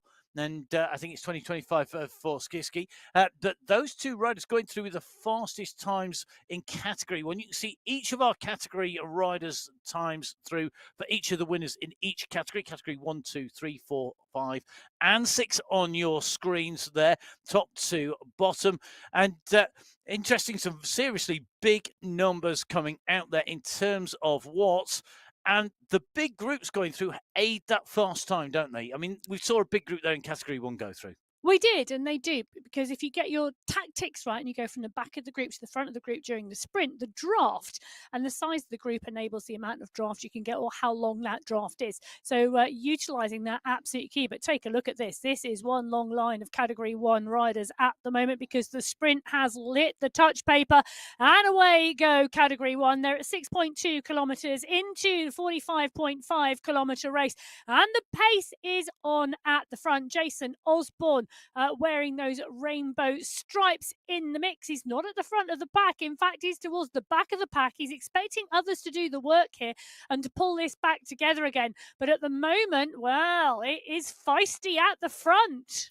It is, and taking the race to the big, strong riders for me is going to be really, really key. You can see that green skin suit there of Skierski, the sprint leader in Category 1 as the riders come through that sprint section. We've got a little bit of a riser coming up in front of the riders and another drop, then another bigger kick as we go up at the climb before the next Tokyo sprint. So lots of little changes in pace, just breaking this up. You can just see the group coming back down.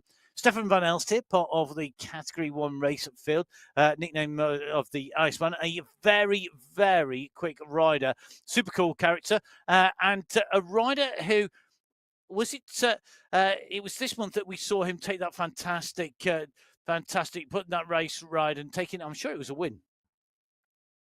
Van Elst? Yeah. Yeah, Stefan Van Elst had 2 4ths and a 5th this month. So he must have taken a win in a sprint, surely, or a climb, because he's been absolutely flying. Yeah, he's been really, really strong, but yeah, it's been really interesting to watch. So in terms of the climb competition, Osborne had the first 2. Van Elst did indeed take the climbing competition in Belgium last week. There you go. As well as 4th place.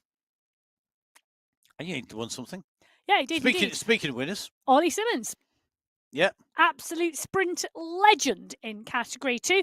That is Ollie Simmons on your screen at the moment. Downey SS Simmons, well, they're pushing on here at the moment. They're at 11.1 kilometres into the race. This is just a kicker before the second Tokyo sprint.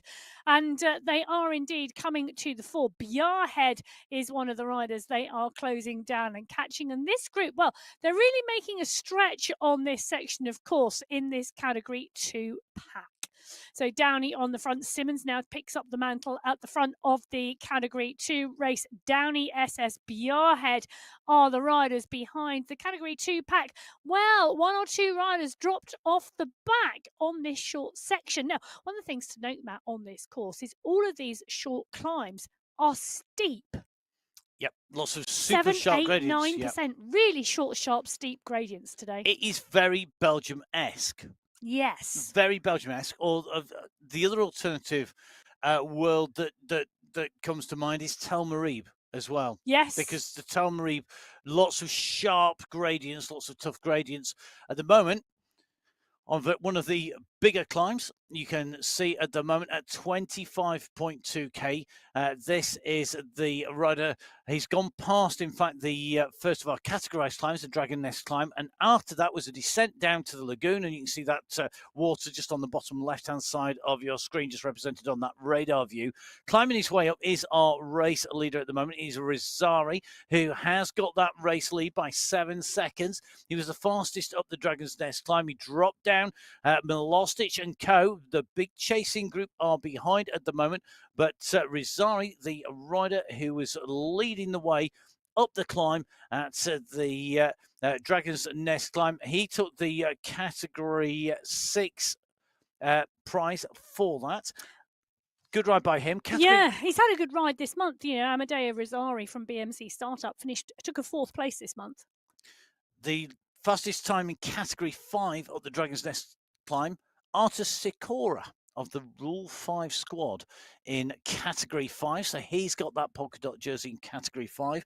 Category 4 going over the top of the Dragon Nest climb.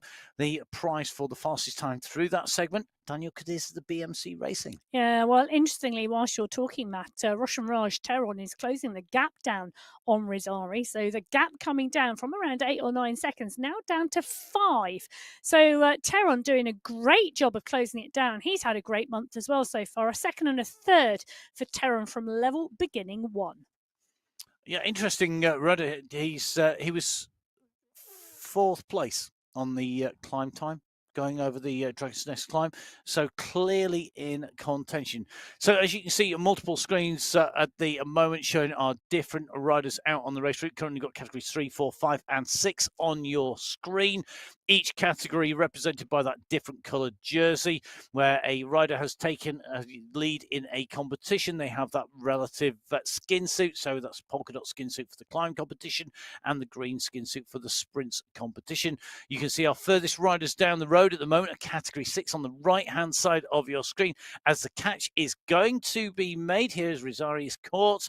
They are the furthest down the road. A bit further back, category 3 leaders on the way up at the moment. Well, so whilst we watch the category 3 leaders, I'm going to drop back into the women's race because our category 6 winner is now through and across the line. So I'm going to give you the winners in each of the 6 race categories in the women's race. So category 1 today taken by Kate McCarthy. Category 2, Megan Stevens took the win. Category 3, it was Dana Davidson. Category 4 in the women's race, it was Rebecca Johnson. Category 5, Georgia Perry took the win. And in category 6, Christabel Grace Paolo took the win in 2 hours, 29 minutes and 53 seconds. So congratulations to all of our category race winners. For the full details of the results, don't forget you can go on to www.mywhoosh.com, go to results and see who takes what. See where Ivo Sure comes, who's racing really strongly here in category 3 in the men's race, really putting the pressure on everybody on this climb. This is the Dragon's Nest climb, the climb that comes almost halfway in and through the race. And sure, keeping this group on their toes as they go through. It's the biggest race field today in the men's race. 55 riders took the start in category 3 today. And as you can see, they are so well matched. Look how wide that group is across the road. And there's only 1 or 2, 3 riders behind who've been dropped. It's very few riders. It's about one by one that they're being left. And they're coming up towards the summit here. The only little pause has just gone on that climb, the last real pause before you get to the top of the climb. And then it's very quickly into the descent.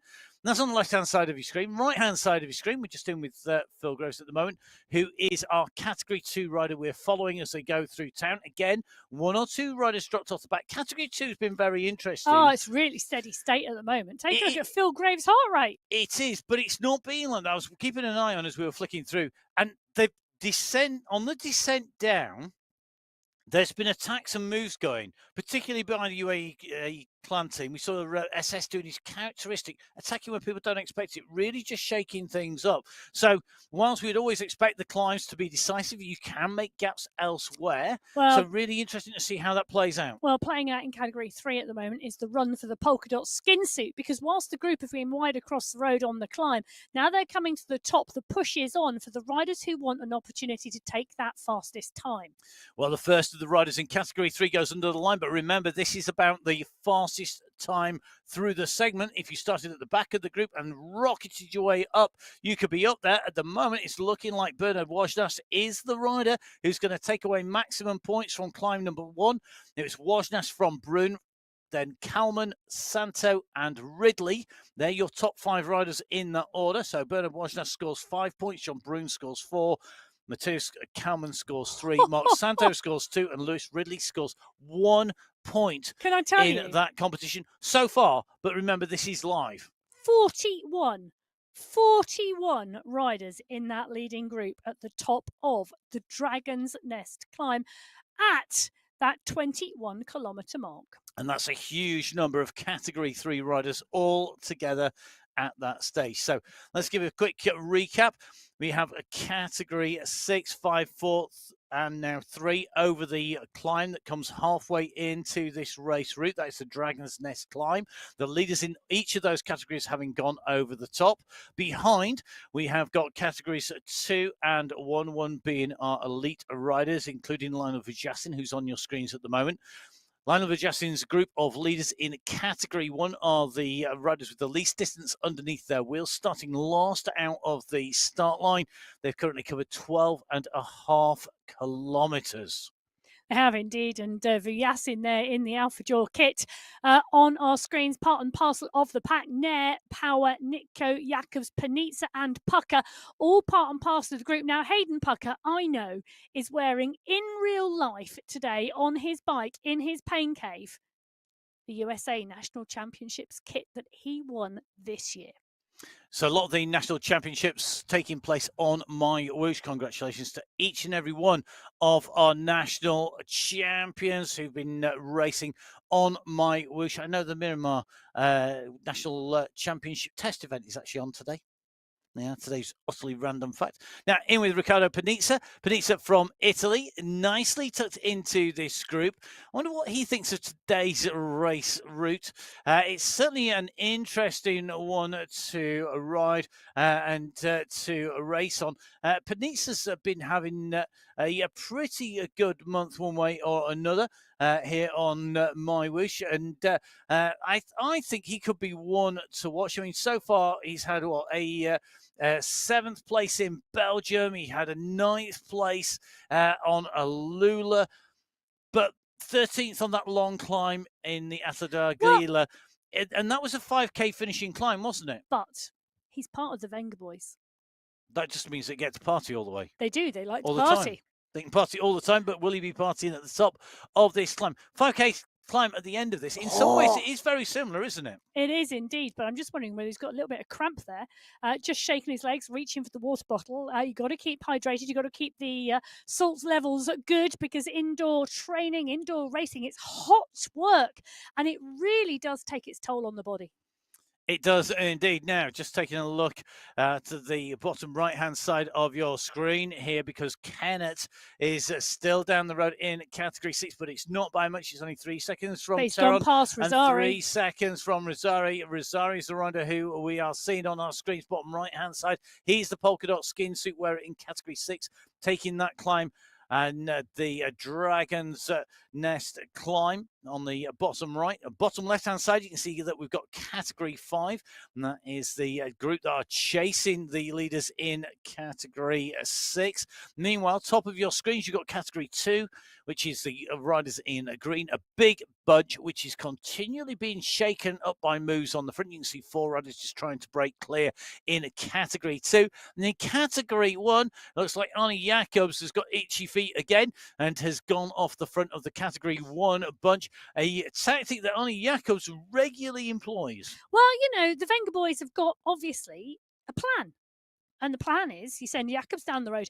Well, to be really honest, Category 1 have got to have a plan, because you look at this course and you think, well, it's Jason Osborne versus Michael Vink, you know, and it's a big climb at the end. And we've got 2 fabulous climbers who love to go away and do individual time trials up mountains. How are we going to break Osborne and Vink's hold on this race? And the only way they're going to do it is to work together. And they really need a plan to work together to overturn what always looks like the eventual top 2. And for me, it's about tiring the riders out by making them chase. But you've got to have sort of concerted lines. You've got to have riders who are prepared to sit and wait and gamble and let riders go down the road and force the big 2 to chase. Yeah, but we've also seen times where everybody looks at each other in the pack and someone slips away. I always remember when Ollie Jones did it when he came back from a break. Yep. Ollie Jones went down the road. It was a great ride that day, but everyone just thought he was going down the road and to try and instigate some pace. And nobody chased from behind. Nobody went after him. He'd not been riding for a while. He wasn't one of the ones they were watching. And he stayed away. Admittedly, they were pulling him back at the end, but he'd got such a big gap and he took the win. And, you know, there is always that possibility that it is going to happen. But Jacobs at the moment trying to make some action in the Category 1 race. The chase behind, well, is it coming? Sort of, but not really. Ollie Jones, Van Els, Vuyasin, Nitko, all on the front of the group. Plantero is there as well, so is Pucker. But the fact that the front of the chase group is rolling and changing so often tells me there's no concerted effort. Yep, they're just keeping him in check, keeping an eye on that time gap. They're coming into the sprint, and this could well do damage here because as they roll in to the Tokyo sprint, if the pace picks up in the group behind, somebody goes for the sprint. And I think we're seeing that now from our green skin suit wearer, from the leader in that competition, going off and down the road at the moment. It is going to be a big kick here by Skierski. He's gone hard. Has he gone hard enough? You can see he's going to take him almost onto the wheels of Jacobs. That pace and that speed, but Don behind has come from the group. He left it later. Now, Ruben Don goes through. So the first sprint, it was Skierski from Don from Vujasin. On sprint number 2, at the moment, it's shown it is Skierski from Don from Kaminsky. From Kaminsky. So interestingly, the same 2 at the top, but that means that at the moment, Skierski has 10 points in the competition and Don has 8 points in the competition. That's in category 1. You can see each of our relative categories, the winners of that particular sprint in the Tokyo sprint, lap number 2. So each of the riders on your screens will be receiving a prize from MyWhoosh relative to their category for that sprint segment. Well, they have indeed. So Skierski, Bjorklund, Spratt, Gomez, Sensing and Millerstick, each of them picking up that sprint. And I always love taking a look and seeing who's the fastest, and the fastest sprint time today being set in category 5.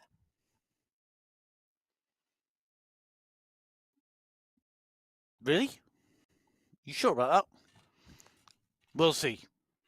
We will see. We'll have to have a look at the results. Oh, let's do some. Oh, okay, maybe not. Oh, there we go. Category 1. Category 1 go through. Very easy because quite often category 1 don't have the fastest sprint Well, time, but they do category today. 5. I mean, he set the second fastest time. Second Thank you fastest very time. much to the production team for putting that back on the screen so that we could finish our Settle debate. And I'm very sad that you were obviously supporting Matt because he was correct. I think just supporting the correct person. I know. I've got to say, Just making sure we've all read the screen properly. Love it. A massive thank you to the team behind the scenes. You don't get to talk to them or see them. We do, doing an amazing job of covering 6 race categories simultaneously. Quite how they watch all the screens at once and bring you the race action.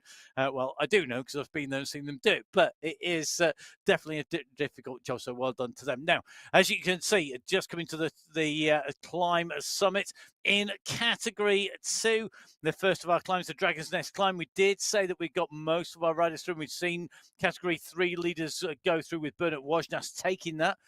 Category 2 going over the Dragon's Nest climb. Masit Mendakowicz taking top spot there from Gednes, from Janowski, from Bandetti, and then SS scoring 5, 4, 3, 2, and 1 points respectively. And that means that Masit Mendakowicz exchanges his green jersey with the black shorts for the polka dot skin suit. Yeah, so Mendakowicz, Bendetti, Glednes and Trojanowski, the riders at the front of the Category 4 race at the moment.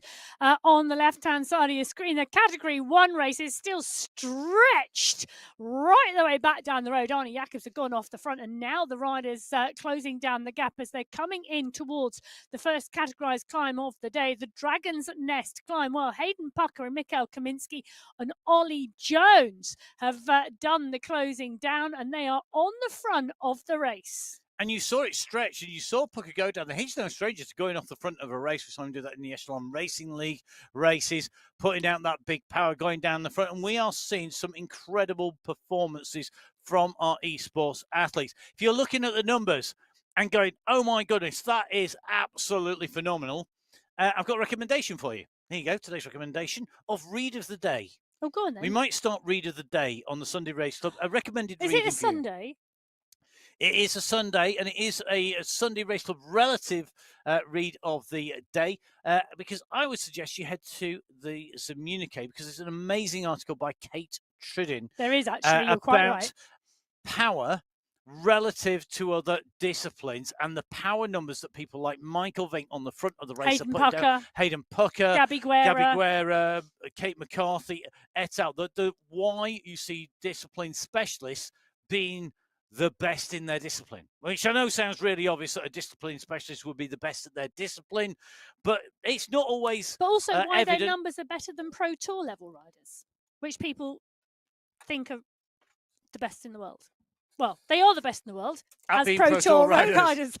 So I would suggest you have a read. Go to www.thecommunique.com and have a read of the article by Kate Trudin. That's your reading for this week. That's Matt's Read of the Week. Well, Matt's Read of the Week and Vujasin's Climb of the Week at the moment, because Vujasin is doing the business on the climb here. So Michael Vink, Hayden Pucker, Lionel Vujasin, Ricardo Panizza, Ollie Jones, Stefan Van Elst are all to the fore of the Category 1 race. And look on the bottom left-hand corner of the screen. The Category 1 pack has a tail longer than Halley's Comet streaking across the sky. And you can see the climb. They are absolutely dialing it. Coming towards the top of the Dragon's Nest climb, it's Michael Vink at the front. Ollie Jones digging deep, and so is Hayden Pucker and Stefan Van Elst. This is an all-out effort from the Category 1 pack. Oh, they do not want to let him go. Who's not there? Who is not right at the front of this chase? Well, they're on the same team.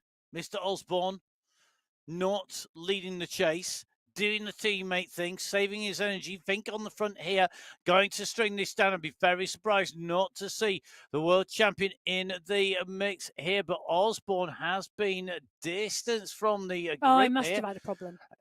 Could have been the lace, could have been the time. So no Jason Osborne. Big news. Halt the presses. Jason Osborne is not contending the front of the Category 1 race. He's not going to be there. So we will go back across to Category 2 at the moment with that dramatic news coming in because we are seeing a real big Well, I'll race tell you unfolding something. here. I do hope the rest of the Category 1 pack have realised that the rainbow bands have gone. I'm sure they have, because they're going to be focused on one race, not six, like us and the viewers. Now, the riders in Category 1 approaching the summit here, going over the top of the summit, leading them up and through and taking away the polka dot skin suit, the one and only Michael Knudsen. The boss is back. Bossman's only man, Knudsen, takes away top spot, the fastest time up that climb at the moment. So opening up the gap, it's Knudsen from Ndaka, it's in Category 2, Wajnas in Category 3, Cadiz in Category 4, Sikora in Category 5, and Rizari in Category 6. They are the riders who are on there. Okay, I don't normally do this, but I am going to respond to a comment on the live chat. Oh, go on then. Only because it relates to Kate Tridden's article. And my recommendation is you go and read the article, because apparently the comment here says that we're claiming that esports riders are better than World Tour pros. What a joke. No, that's not what we're claiming. What we're claiming, and what Kate's argument is, that there are specific reasons and environmental circumstances that rationalise why esports riders put out power higher than World Tour pros. No one is saying that riders are better. They are saying they are different disciplines, and hence those reasons and rationalizations as to why those disciplines are different create and produce the power that you see. So go and read the article, take a good read, and have a look at the article itself rather than just assume what it says. Indeed, have a read. And people are allowed to disagree. That's a great thing about sport and cycling, is that it provokes all sorts of opinions about what is best. I'll tell you something. Do you know who will tell you they're the best sprinters in the world? BMXers. Well, yeah. And do you know what? They produce some phenomenal power. But you see BMX riders then go and ride on the track in single disciplines, maybe even leading out sprints, and they make some of the best starters on the track because of the phenomenal power they can kick out. Yeah, Jason Queeley's a great example. Yep. Sinead Reid. Sinead Reid is the rider I was thinking about. Yeah, and Queeley, both very strong BMX riders. But Chris Hoyt came from a BMX background as well. Indeed, he did. Indeed, funnily enough. So riders can cross disciplines. Really interesting to see how it progresses. My thoughts are always, the more riders we have riding bikes of whatever type it is a bonus. And the more different disciplines we have, the more chances our riders have to shine. Riders like Daniel Turek, a rider who can ride strongly on esports and elsewhere. Yeah, he's a great road rider. Yeah, fantastic road rider. A great road rider, and a rider who's right up here on the esports discipline, and racing very strongly on the Sunday Race Club as well. Yeah. So the Category 1 pack a little more settled now. They've dropped riders off the back, but the front group resetting themselves at that 24-kilometre marker. They're up and over the Dragon's Nest climb, and they are transitioning through towards the Kyoto Sprint. Some way further up the race, though, this is Category 6, who were the first riders out of the start pen. They're at the 36-kilometre marker. They are on what I'm going to call the foothills of Mount Fuji, the rolling sections before they get to the main part of the climb at the 39.6 kilometre. Dylan Kennett doing what Dylan Kennett does well, and that is climb strongly. Very, very strong on the Belgium course, very, very strong in Alula. It's those short, steep climbs that he rides really well. And these climbs today really suiting him. They had indeed Rizzari out front. Kennett et al. Pulled him back. Rizzari now part and parcel of this group, and it's a good, strong group. Kennett 14 seconds up the road. The chase now being led by Teron Rizzari, Llewellyn Abbott, and Millistick. Brilliant racing across all 6 of our race categories. Brilliant to see these riders in action here on the MyWhoosh Sunday Race Club. Make sure you subscribe to the MyWhoosh YouTube channel. Just go to YouTube, go to MyWhoosh, it's at MyWhoosh, and then click subscribe. The more of you that subscribe and watch, the more so we can spread the word that get on your bike and ride. Don't forget you can download MyWhoosh from mywhoosh.com, whether that is on Windows, on Android, or of course on iOS. Lots of different racing and riding on there. Growing number of races and riders participating. So whether you're into being able to sprint, aka the Kyoto Sprint that we have at the moment, or you're into racing something longer, time trials, team time trials, elimination races, it's all there on MyWhoosh. Make sure you download, jump on board. We would love to see you putting your legs to good use and sprinting your way through. Good sprint here by Brent Gibson. Love the side-by-side there with Tom Verham. And Gibson comes through. He takes the 7th fastest time in that sprint at the moment as he goes in through the Kyoto Sprint. That he is 2nd fastest of our Category 5 riders. Kleps, Milostic, Abbott, Teron taking top 4 in Category 6. And then you've got Verham and Gibson going through ahead of Reismaki and Rooney. But remember, these results are currently live across our race categories. So, riders on the screen at the moment. Back in with Category 1. We're at 25.4k at the moment. This is the ascent out from the lowest point of the course by the lagoon.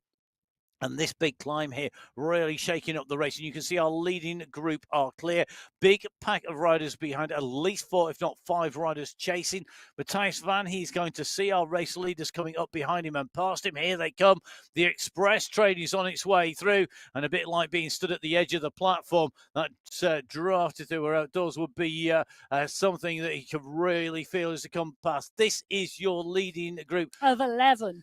11 riders at the front of the race, a real who's who of cycling esports at the moment, with the notable absence of Jason Osborne, not in this leading group today. No, it's not. And the interesting thing is, there's one rider off the back of this group and then a big chasing group behind it. It's always like the Category 1 pack has just been divided in 2. But the leading 11 absolutely motoring now at the 26-kilometre marker. On the right-hand side of the screen, you can see Jason Osborne having a steadier ride today at the 20.8-kilometre mark. Well, the leading group in Category 1 are continuing to push here. Yasin, Tugels, Vink, Pucker. They are all motoring on this course in Japan. They are heading towards the final climb of the day at 39.6 kilometers. That is the Mount Fuji climb. You can see we're in with Yasin at the moment, with Tugels and Vink on your screen. Safrazadi and Jones just closing down onto the wheel. There's a big transition section between now at 26 kilometers and the start of the climb at 39.6, but it is not pan flat all the way. It might be flat at the moment for them, but the foothills of Mount Fuji are a place to start watching the action. They certainly are, and going to be very interested to see how. Kick at the moment, not wanting to miss that group. Yeah, it's seeing the groups go down the road. You know that you want to be in there. You know you need to be in the action, but this is not a course that takes any kind of prisoners at all. It's continually rolling. Just taking a look in with Sad Carradine. Good to see Sad here on category 2. He's got Wine Gallo in front, Morris Ritter behind him. Another of our regulars just taking on board some more fuel in. A brutal course here today. To say it is 45.5 kilometres long and climbs all the way up to the summit. Really interesting how the riders have been fueling up for this. Lots of people with lots and lots of fluids, lots and lots of fuel. However you fuel up, if you are here watching for the duration of the show, thank you very much for joining us from the start to the end of the show. That is going to be some serious TV watching marathon, so do make sure that you keep yourselves fueled, hydrated for the entirety of the way through, particularly if you're going to go out for a bike ride after, if you've been inspired to ride. I've had a little snack in the studio today. I had a little Rice Krispie number with marshmallow and peanut butter. Oh, was that the one that was on the side in the by the studio, in the entranceway to the studio? It was indeed. I stole one of those. Did you not notice? Did you? Yeah, it's very good. There he is. I've been making snacks out for the bike, and I decided I'd bring some into the studio today, and they've all gone. Well, Bruce Bird is snacked up, and he's got Stuart Miller on his wheel at the moment. We can see him, the effort on Bird's face at the moment, coming up off of that rise, following the Dragon's Nest climb here in Japan. Zach Nair and Joel Lewis, Ruben Dont are the next group up the road, but they're over a minute clear of the Bird group. Pick up. Gap's so hard to close down once you've been up and racing. Left-hand side of your screen, Category 1, right-hand side of your screen. The leaders on the road, Category 6 at the moment, still clear of the leaders of Category 5, 4, 3, 2 and Category 1. In fact, substantial distance, over 11 kilometres between Category 1 and Category 6 leaders at the moment. Leading group of riders at the moment, numbering 5 in Category 6. And you can see Riley Milostic in here as the sprint leader and now sprint winner, because he's gone through all of the sprints. He'll be taking away the prize for the overall competition. The polka dot climbers competition is not decided. Rosario taking top points on the first of our climbs. They're about to hit the main climb of the day, our final climb of the day, Mount Fuji climb, 5.5 kilometers of never-ending pain from bottom to top. 5 riders in contention in Category 6. As one of the women has just said on the chat, it was like a nightmare, and I woke up at 16%. Which, it's like you get onto the climb, 8% at the moment and climbing, and it just keeps on going.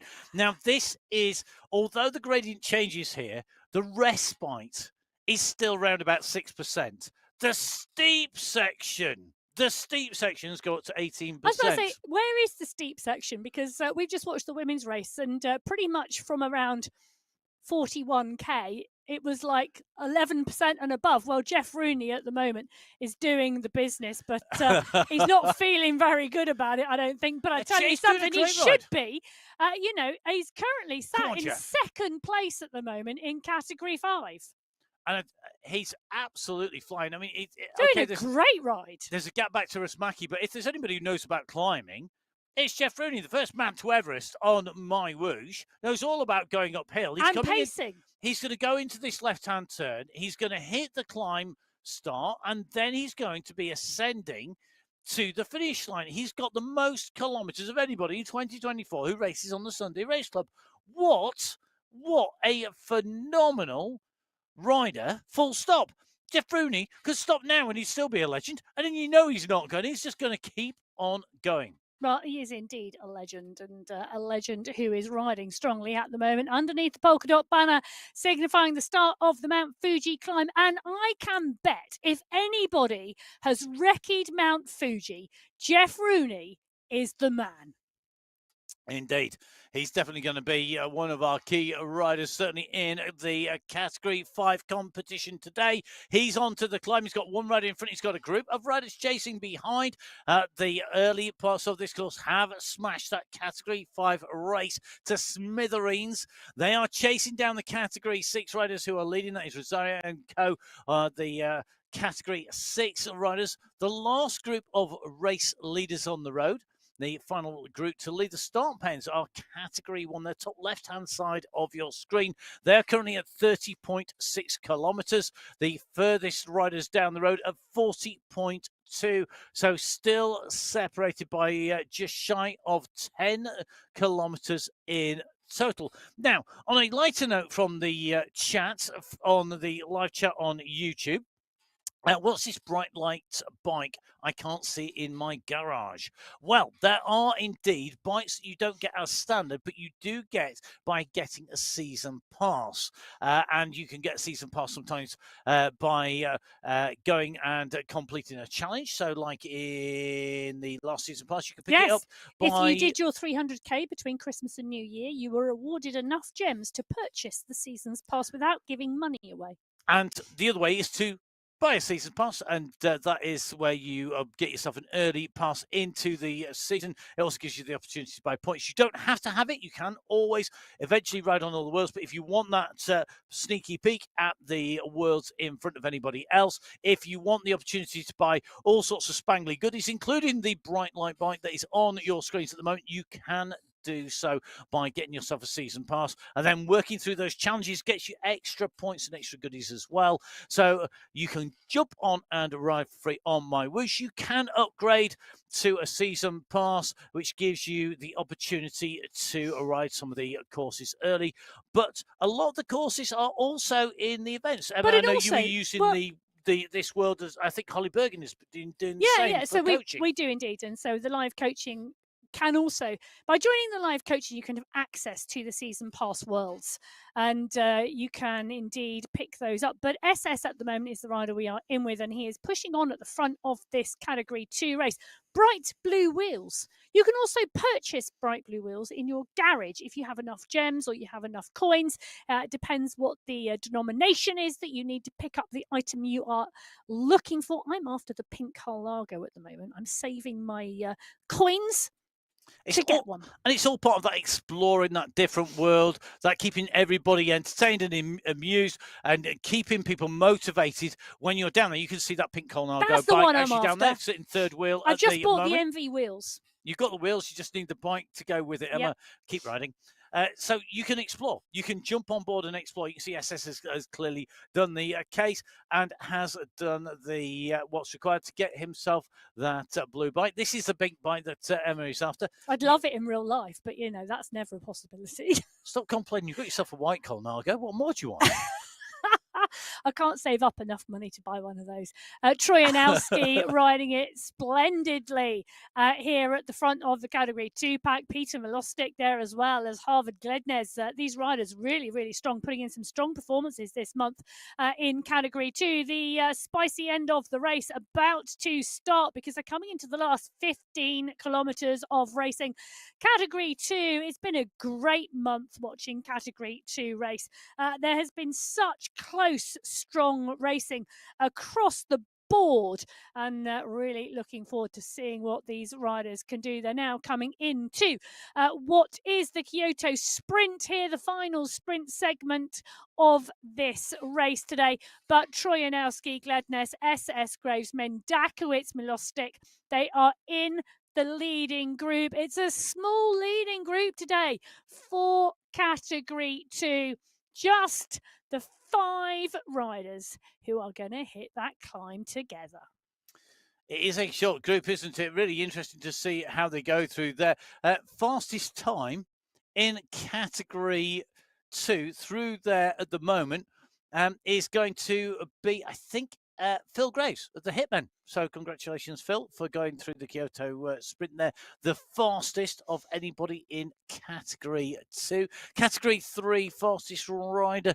I think at the moment it's Andre Dutch. We'll get a round up when our Category 1 riders go through there, which is not going to be all that long. No, They're that's only something. 33.6k. There's a push coming from the front of the Category 1 pack. So 11 riders in the leading group last time we were in with Category 1. They started sweeping up the markers in the Category 2 race. Ollie Jones on the front of the pack at the moment. Tugals, Pakavu, Yassin, they are all in the mix, and they are motoring their way through the race field at the moment. In fact, take a look at that. That's the rider they are chasing. It's a Category 2 rider, actually, at the moment. Lasse Hansen, the rider in Category 2, just trying to stay clear of what is inevitable behind. You've got such a big pack of such strong riders chasing behind. Lasse Panel Hansen, the rider who's going to see this Category 1 group. And I think this is a really good move here by Lasse Hansen. He's got to keep on kicking. If he can get over the top here, then latch onto the group on the descent, he can pick up some places in the Category 2 race. Each of our riders can draft each other. There is no exclusion between riders of different categories. And it does mean it's great speed work for our Category 2 riders to try and stay with Category 1. If you get caught by a faster category, if you can stay with them, and you look at the kick coming in here, he's going to try and stay with them. Come on, mate, this is not far to go. Hold on to those wheels. Keep him with the group. This kick then means he can stay with them. You can see Hansen here kicking, staying with the group. He's going to hold those wheels over the top. If he can do that, he can then stay with the group, use that aerodynamic advantage of sitting in the wheels on the descent, on the way through and on the exit, and that is going to bring in positions. Smart riding tactically, it's one of the ways that you race on esports. It is to use the aerodynamic advantage, to use that draft to make your most profitable outcome out of any situation. And that, for me, is one of the key things. And that is why the riders have to be super smart. Yes, they don't need to worry about descents and falling off the edge of a mountain or crashing into or going the wrong way on a stage finish, because, you know, that doesn't happen. You're not going to go down the wrong side of the barriers, as we saw in stage 1 of the Tour of Algarve, where the leading riders, some went one way. I think Gannon was the one leading the riders onto the right way to the finish. The whole load went the wrong side of the barriers. You don't get that. This is all about focusing, putting your effort on watching the screen, watching the numbers of the riders, and using groups coming through to your advantage. Use that draft. Hansen in with this group as they come in to the Kyoto sprint. This is Category 1 in here, and I'm looking to see if we're going to see any contention in that Category 1 sprint. Ski had taken the first and second Paradian's sprints. not in the group either. Jasper Paradian's been dominant in the sprints in Category 1 this month as well. Not in this leading group. So it may be that the fastest sprint in Category 1 comes from a group further back on the road. Well, I suspect so. Ski has taken sprints 1 and 2. Of this group, you can see nobody really kicking on through there. Let's have a look at the times. That will show that. And it does. So you can see all those times, 12, 13 seconds for categories 2, 3, 4, 5, and 6. Congratulations to Jakob Björklund, Ryan Dummer, Hughes Johannes, along with Brent Sensing and Michael Kleps, taking away the segment prizes in their categories. Lionel Vajassin, I don't think he's going to be holding on to that prize for very long. I suspect when we see Skiski come through that sprint, he's going to try and take that sprint as well to add that prize to his collection. I concur. We've agreed for what could be a very rare time today, although it has been more than once. Just. Only just.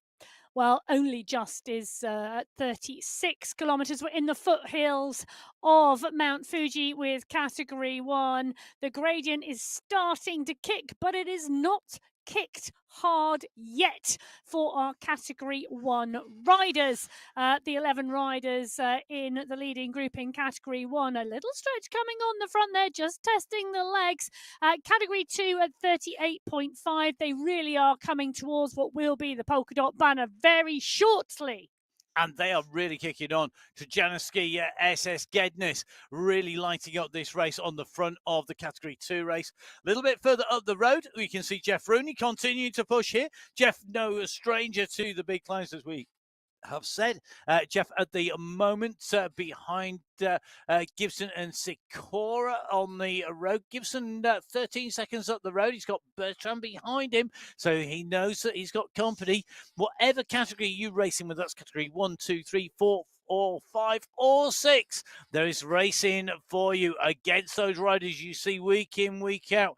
Get your rivals up there. And that's one of the great things I absolutely love about racing. There's always somebody to race against. Well, there is. And there is always, let's never forget, yourself to race against. Because quite often you are your best and biggest competition. And seeing how you have progressed week in, week out is often more beneficial as a comparator than comparing yourself to anybody else. There speaks a statistician. No, there speaks a sensible person. Whereas I'm definitely less sensible and give me riders to race against any day of the week rather than data to look at and compare my performances, particularly against past performances. I'm definitely, the older I get, the faster I was. That is for certain. One rider who's definitely putting down the power and he's putting in a great performance is Sikora. Great to see him there just mopping up some of the sweat, defending his lead in that polka dot competition, in the climbing competition. At the moment, he has work to do, because he could be in danger of losing this. Artur Sikora out of the saddle here, dancing his way up here. Interestingly, well attired in that Pisse skin suit and jersey, which, of course, are the sponsors of the UAE team. And the makers of the MyWhoosh kit. Makers of the MyWhoosh kit, makers of the current replica kit that you can get for the World Champion Tadej Pogacar, which has just been launched. And I can also say that Sikora finished second already this month on the MyWhoosh Sunday race. Part and parcel of that Rule 5 squad. Agudelo, Wakefield and Atruba, his teammates, could well be one of the teams in the mix. They took the team competition last month in January. So still plenty of racing, still plenty of race distance, irrespective of where you are on the road. Our long-time race leaders have been changing places, though, with our new leaders on the road. Henrik van der Zandt of Category 4 is the rider up the road. You can see that bottom right-hand side of your screen. He's ahead now of Rizari. Rizari, the rider in Category 6, who is leading for a long time. He's got van der Zandt in front. Teron is behind, not far behind, but here is Henrik van der Zandt, your race leader on the road. Category 4 leaders, Category 5 leaders, and Category 6 leaders are all within about 50 metres of each other on the course, on the climb of Mount Fuji. The start of the climb playing host to the end of the Sunday Race Club. You can see, in fact, just how compressed they are. Our race leader just making his way underneath the cherry blossom trees, just going out and past the buildings here. Mohamed Mokhtari sitting in with this group, and you can see how hard it is there today. Come on, Mohamed. This is about that push to the top. Keep that effort going. He's out of the saddle, kicking down on those pedals here. 53, the cadence at the moment. That is how steep this is. 15%, and it is unrelenting. Even the easy bits are blowing hard on this Well, line. I tell you something, I knew riders today who had gone out and bought new rear cassettes for their bikes specifically for this race today to make sure they had the gearing to get up the climb today, and you can see why. And just if you're watching the women's race, we were talking about the difference between turbo trainers and the turbo trainers and the smart bikes. That's one of the advantages of a smart bike, is that you can change the gearing on that as well. I know one particular rider, ex-pro rider in the men's peloton, who had a habit of just changing it for fun to a really hard gear on an easy course, just to make it harder. Same ex-pro rider who used to ride hill climbs on a single speed. Yes, actually. Well, yeah, and win them. Yes, that would be the same one. Yes, yeah. You can do all sorts of weird stuff if you really want to. Or you could just go for the optimum performance. I have a Nuki in here. He's got Daniel Benedetti in for company and Jakob Björklund in Category 2. Going to take that left-hand turn here.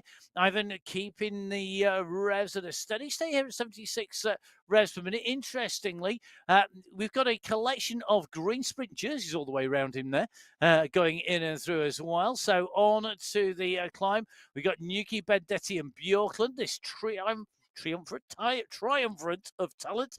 I can even say the Hugh Porterism if I try hard enough. Onto the climb now. You can see Nuki out of the saddle here, stamping on those pedals, so kicks up to pace behind him. Here come the leaders on the Category 1 race, Category 1 leaders. Vink is on to the climb. He's kicking up onto this turn.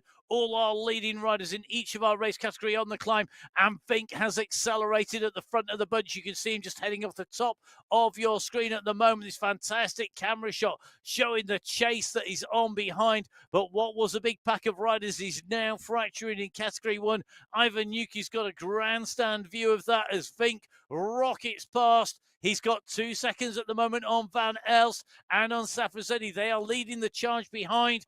The move has been made. At the moment, it's being answered. Can they hold Michael Vink? Well, today the boss is Vink on the Boss Moves Only squad.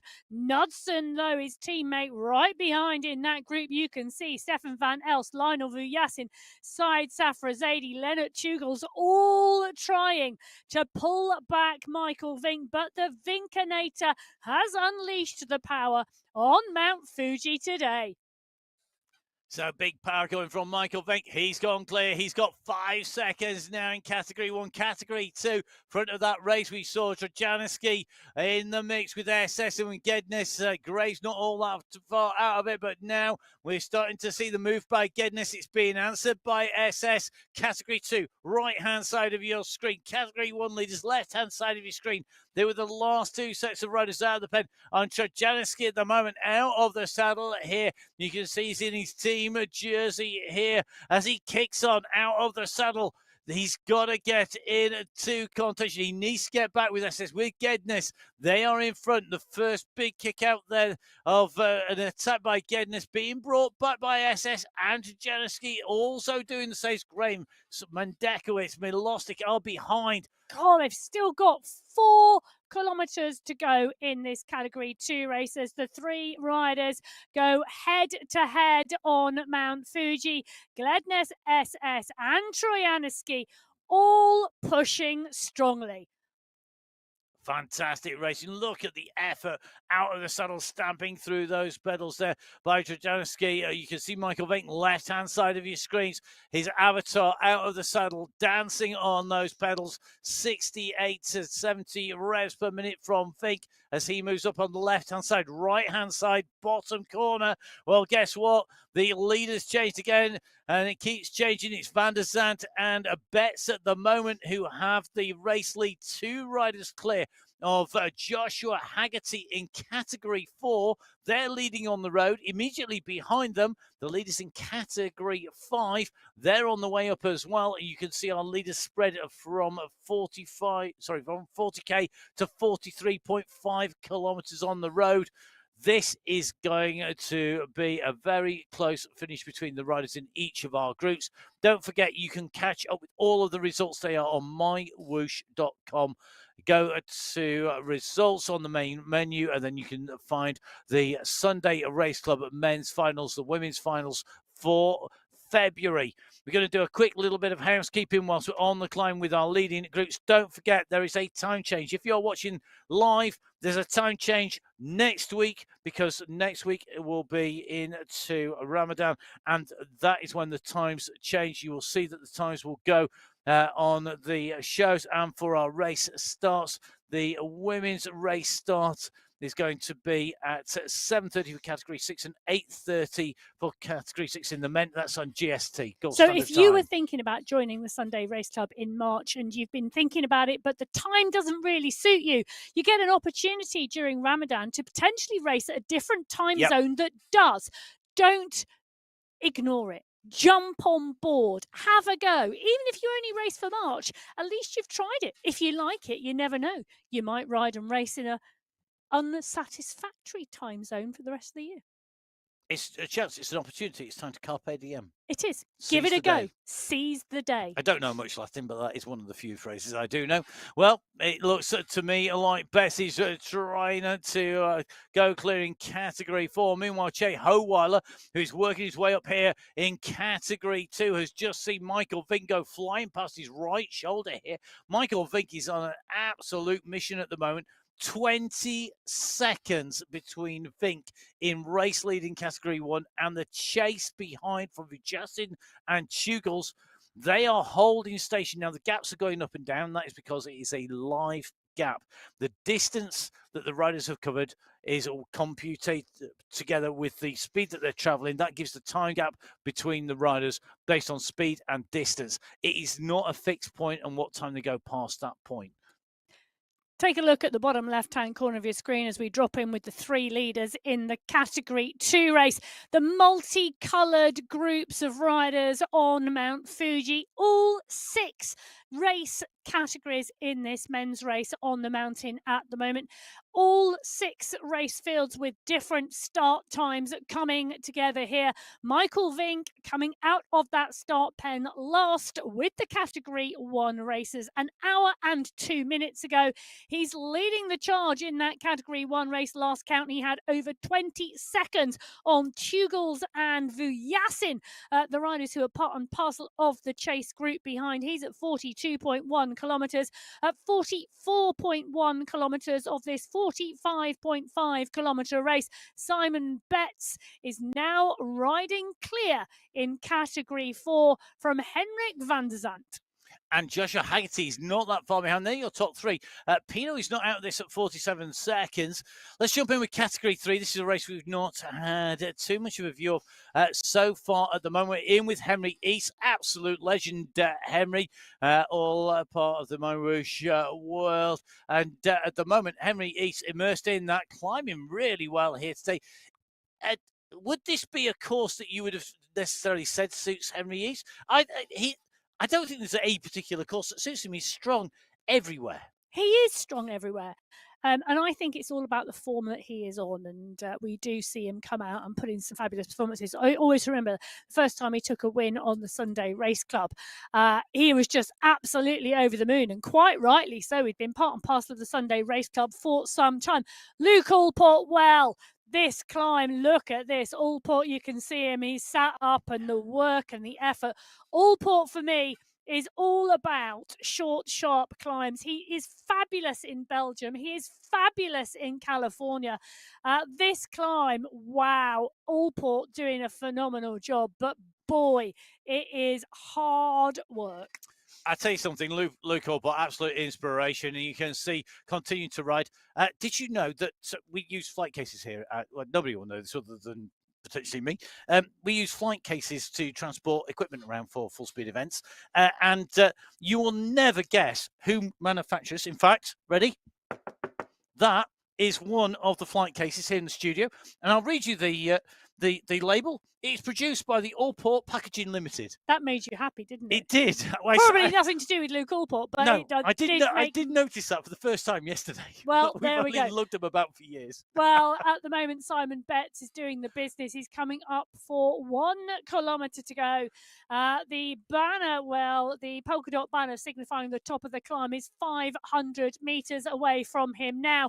But Van der Zandt is only 9 seconds back.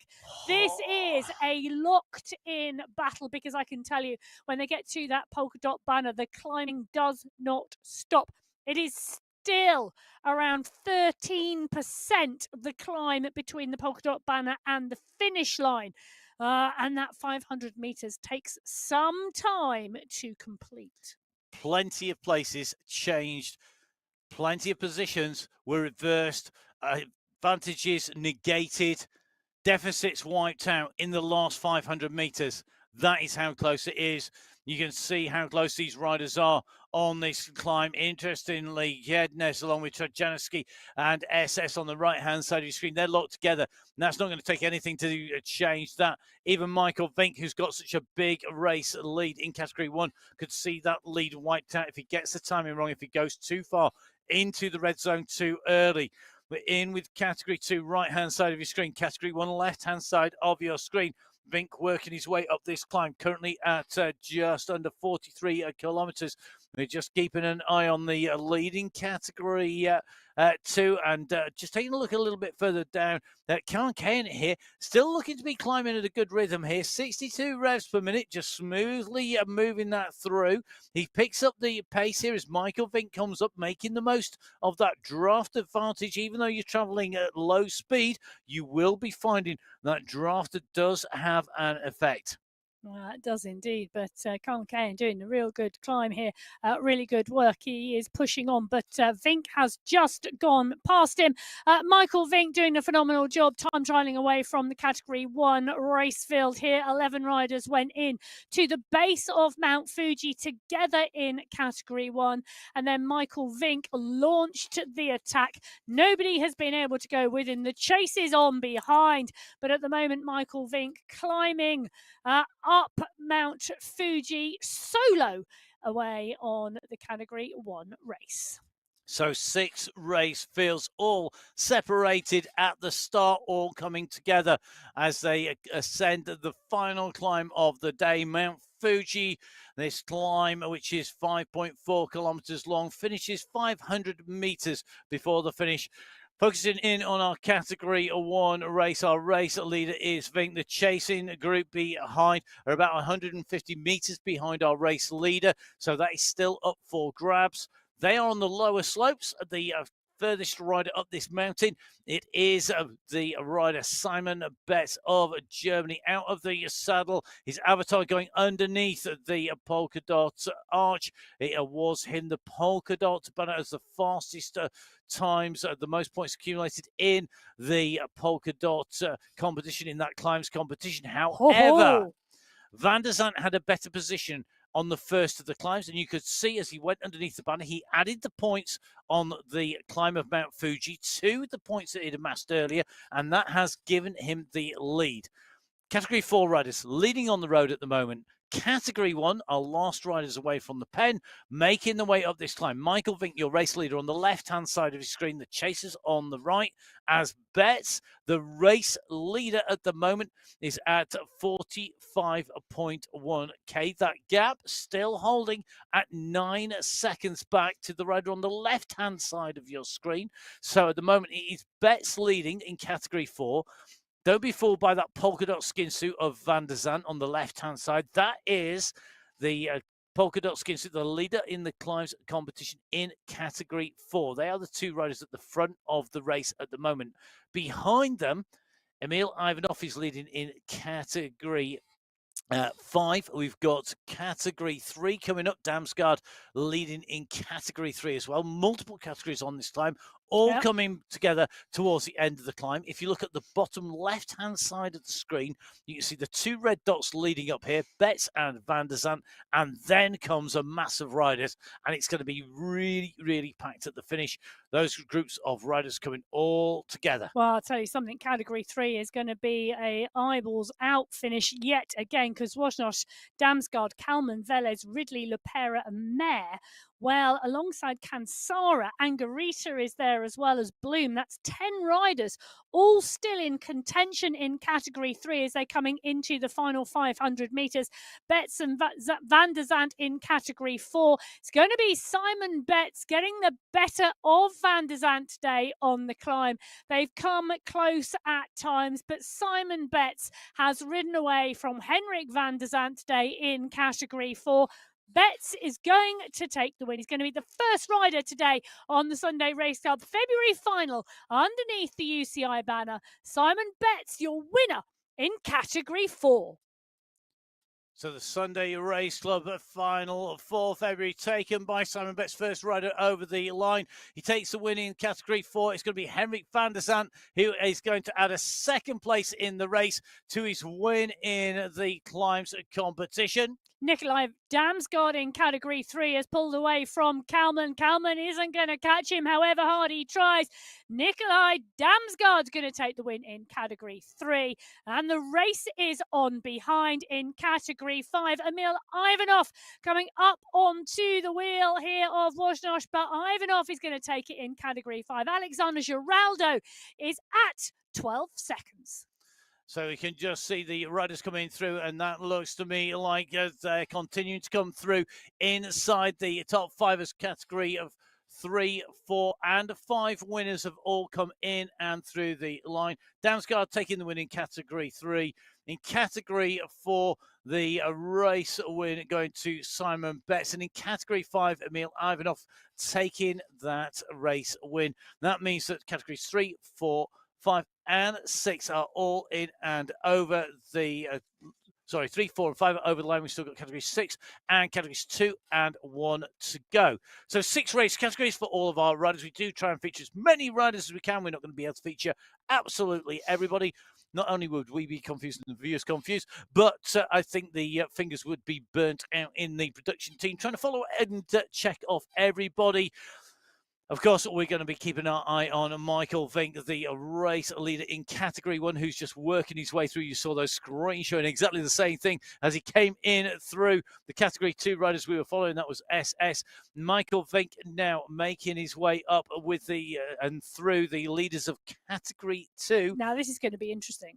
Who can go with him? Yeah, because Marcin Trojanowski is trying to sit on Vink's wheel at the moment. The power coming out of Michael Vink. He's been time trialing up the climb around 6 to 6.5 watts per kilo.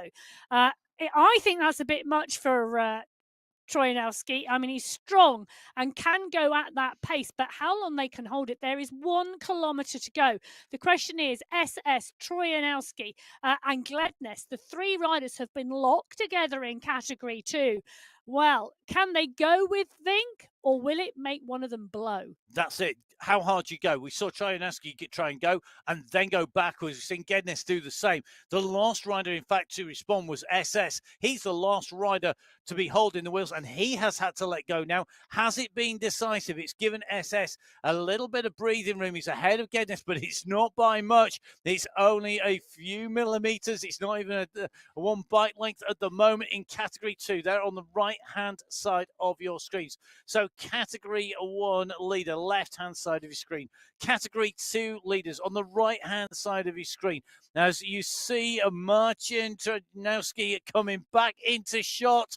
3 riders. They were split by the express train of Michael Vink blowing through the middle. They've been brought back together again by the competitive racing here on the MyWhoosh Sunday Race Club. They're going to take this left-hand turn. It's going to be the top of the climb segment, and then we will have 500 meters to go to the finishing line as these riders make the way up this climb, trying to get to that finishing line first.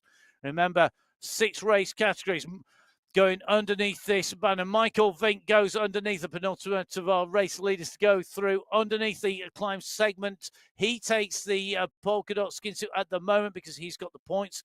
The only rider in Category 1 to take those points at the moment on the Mount Fuji climb segment. Behind him, it is SS going in through, and I think so does Gednes and Trojanowski at the moment. There's not a lot to split them. Trojanowski's got the fastest time up that segment, and I think it's given him the lead overall. Well, 3 riders in Category 2, 3 different teams. Trojanowski from Abus Esports, Gledness from the Fast Guys, SS from the UAE Clan team.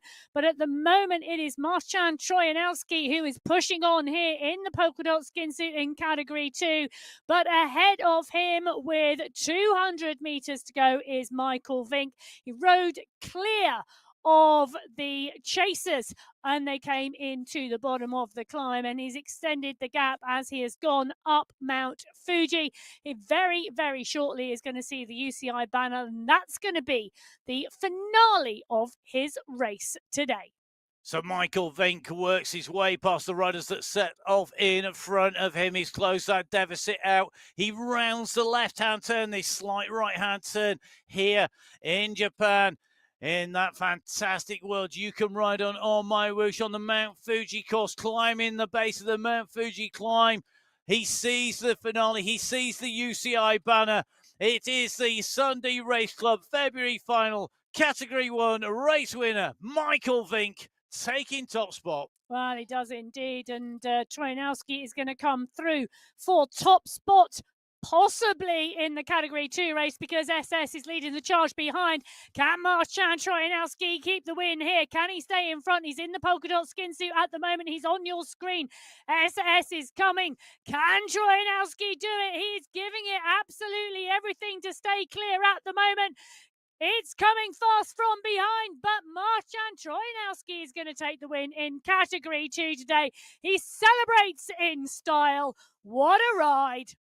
That took some determination. He was made to work for every single metre of that climb by SS, who comes through for second place as they make their way up. Interesting race behind, as we see in Category 1. Leonard Tugels has just come across the line to take second place in Category 1. Third place going to Stefan van Els. And this is the run for fourth place by Lionel Vujasin. He's going to come inside the top 5 here.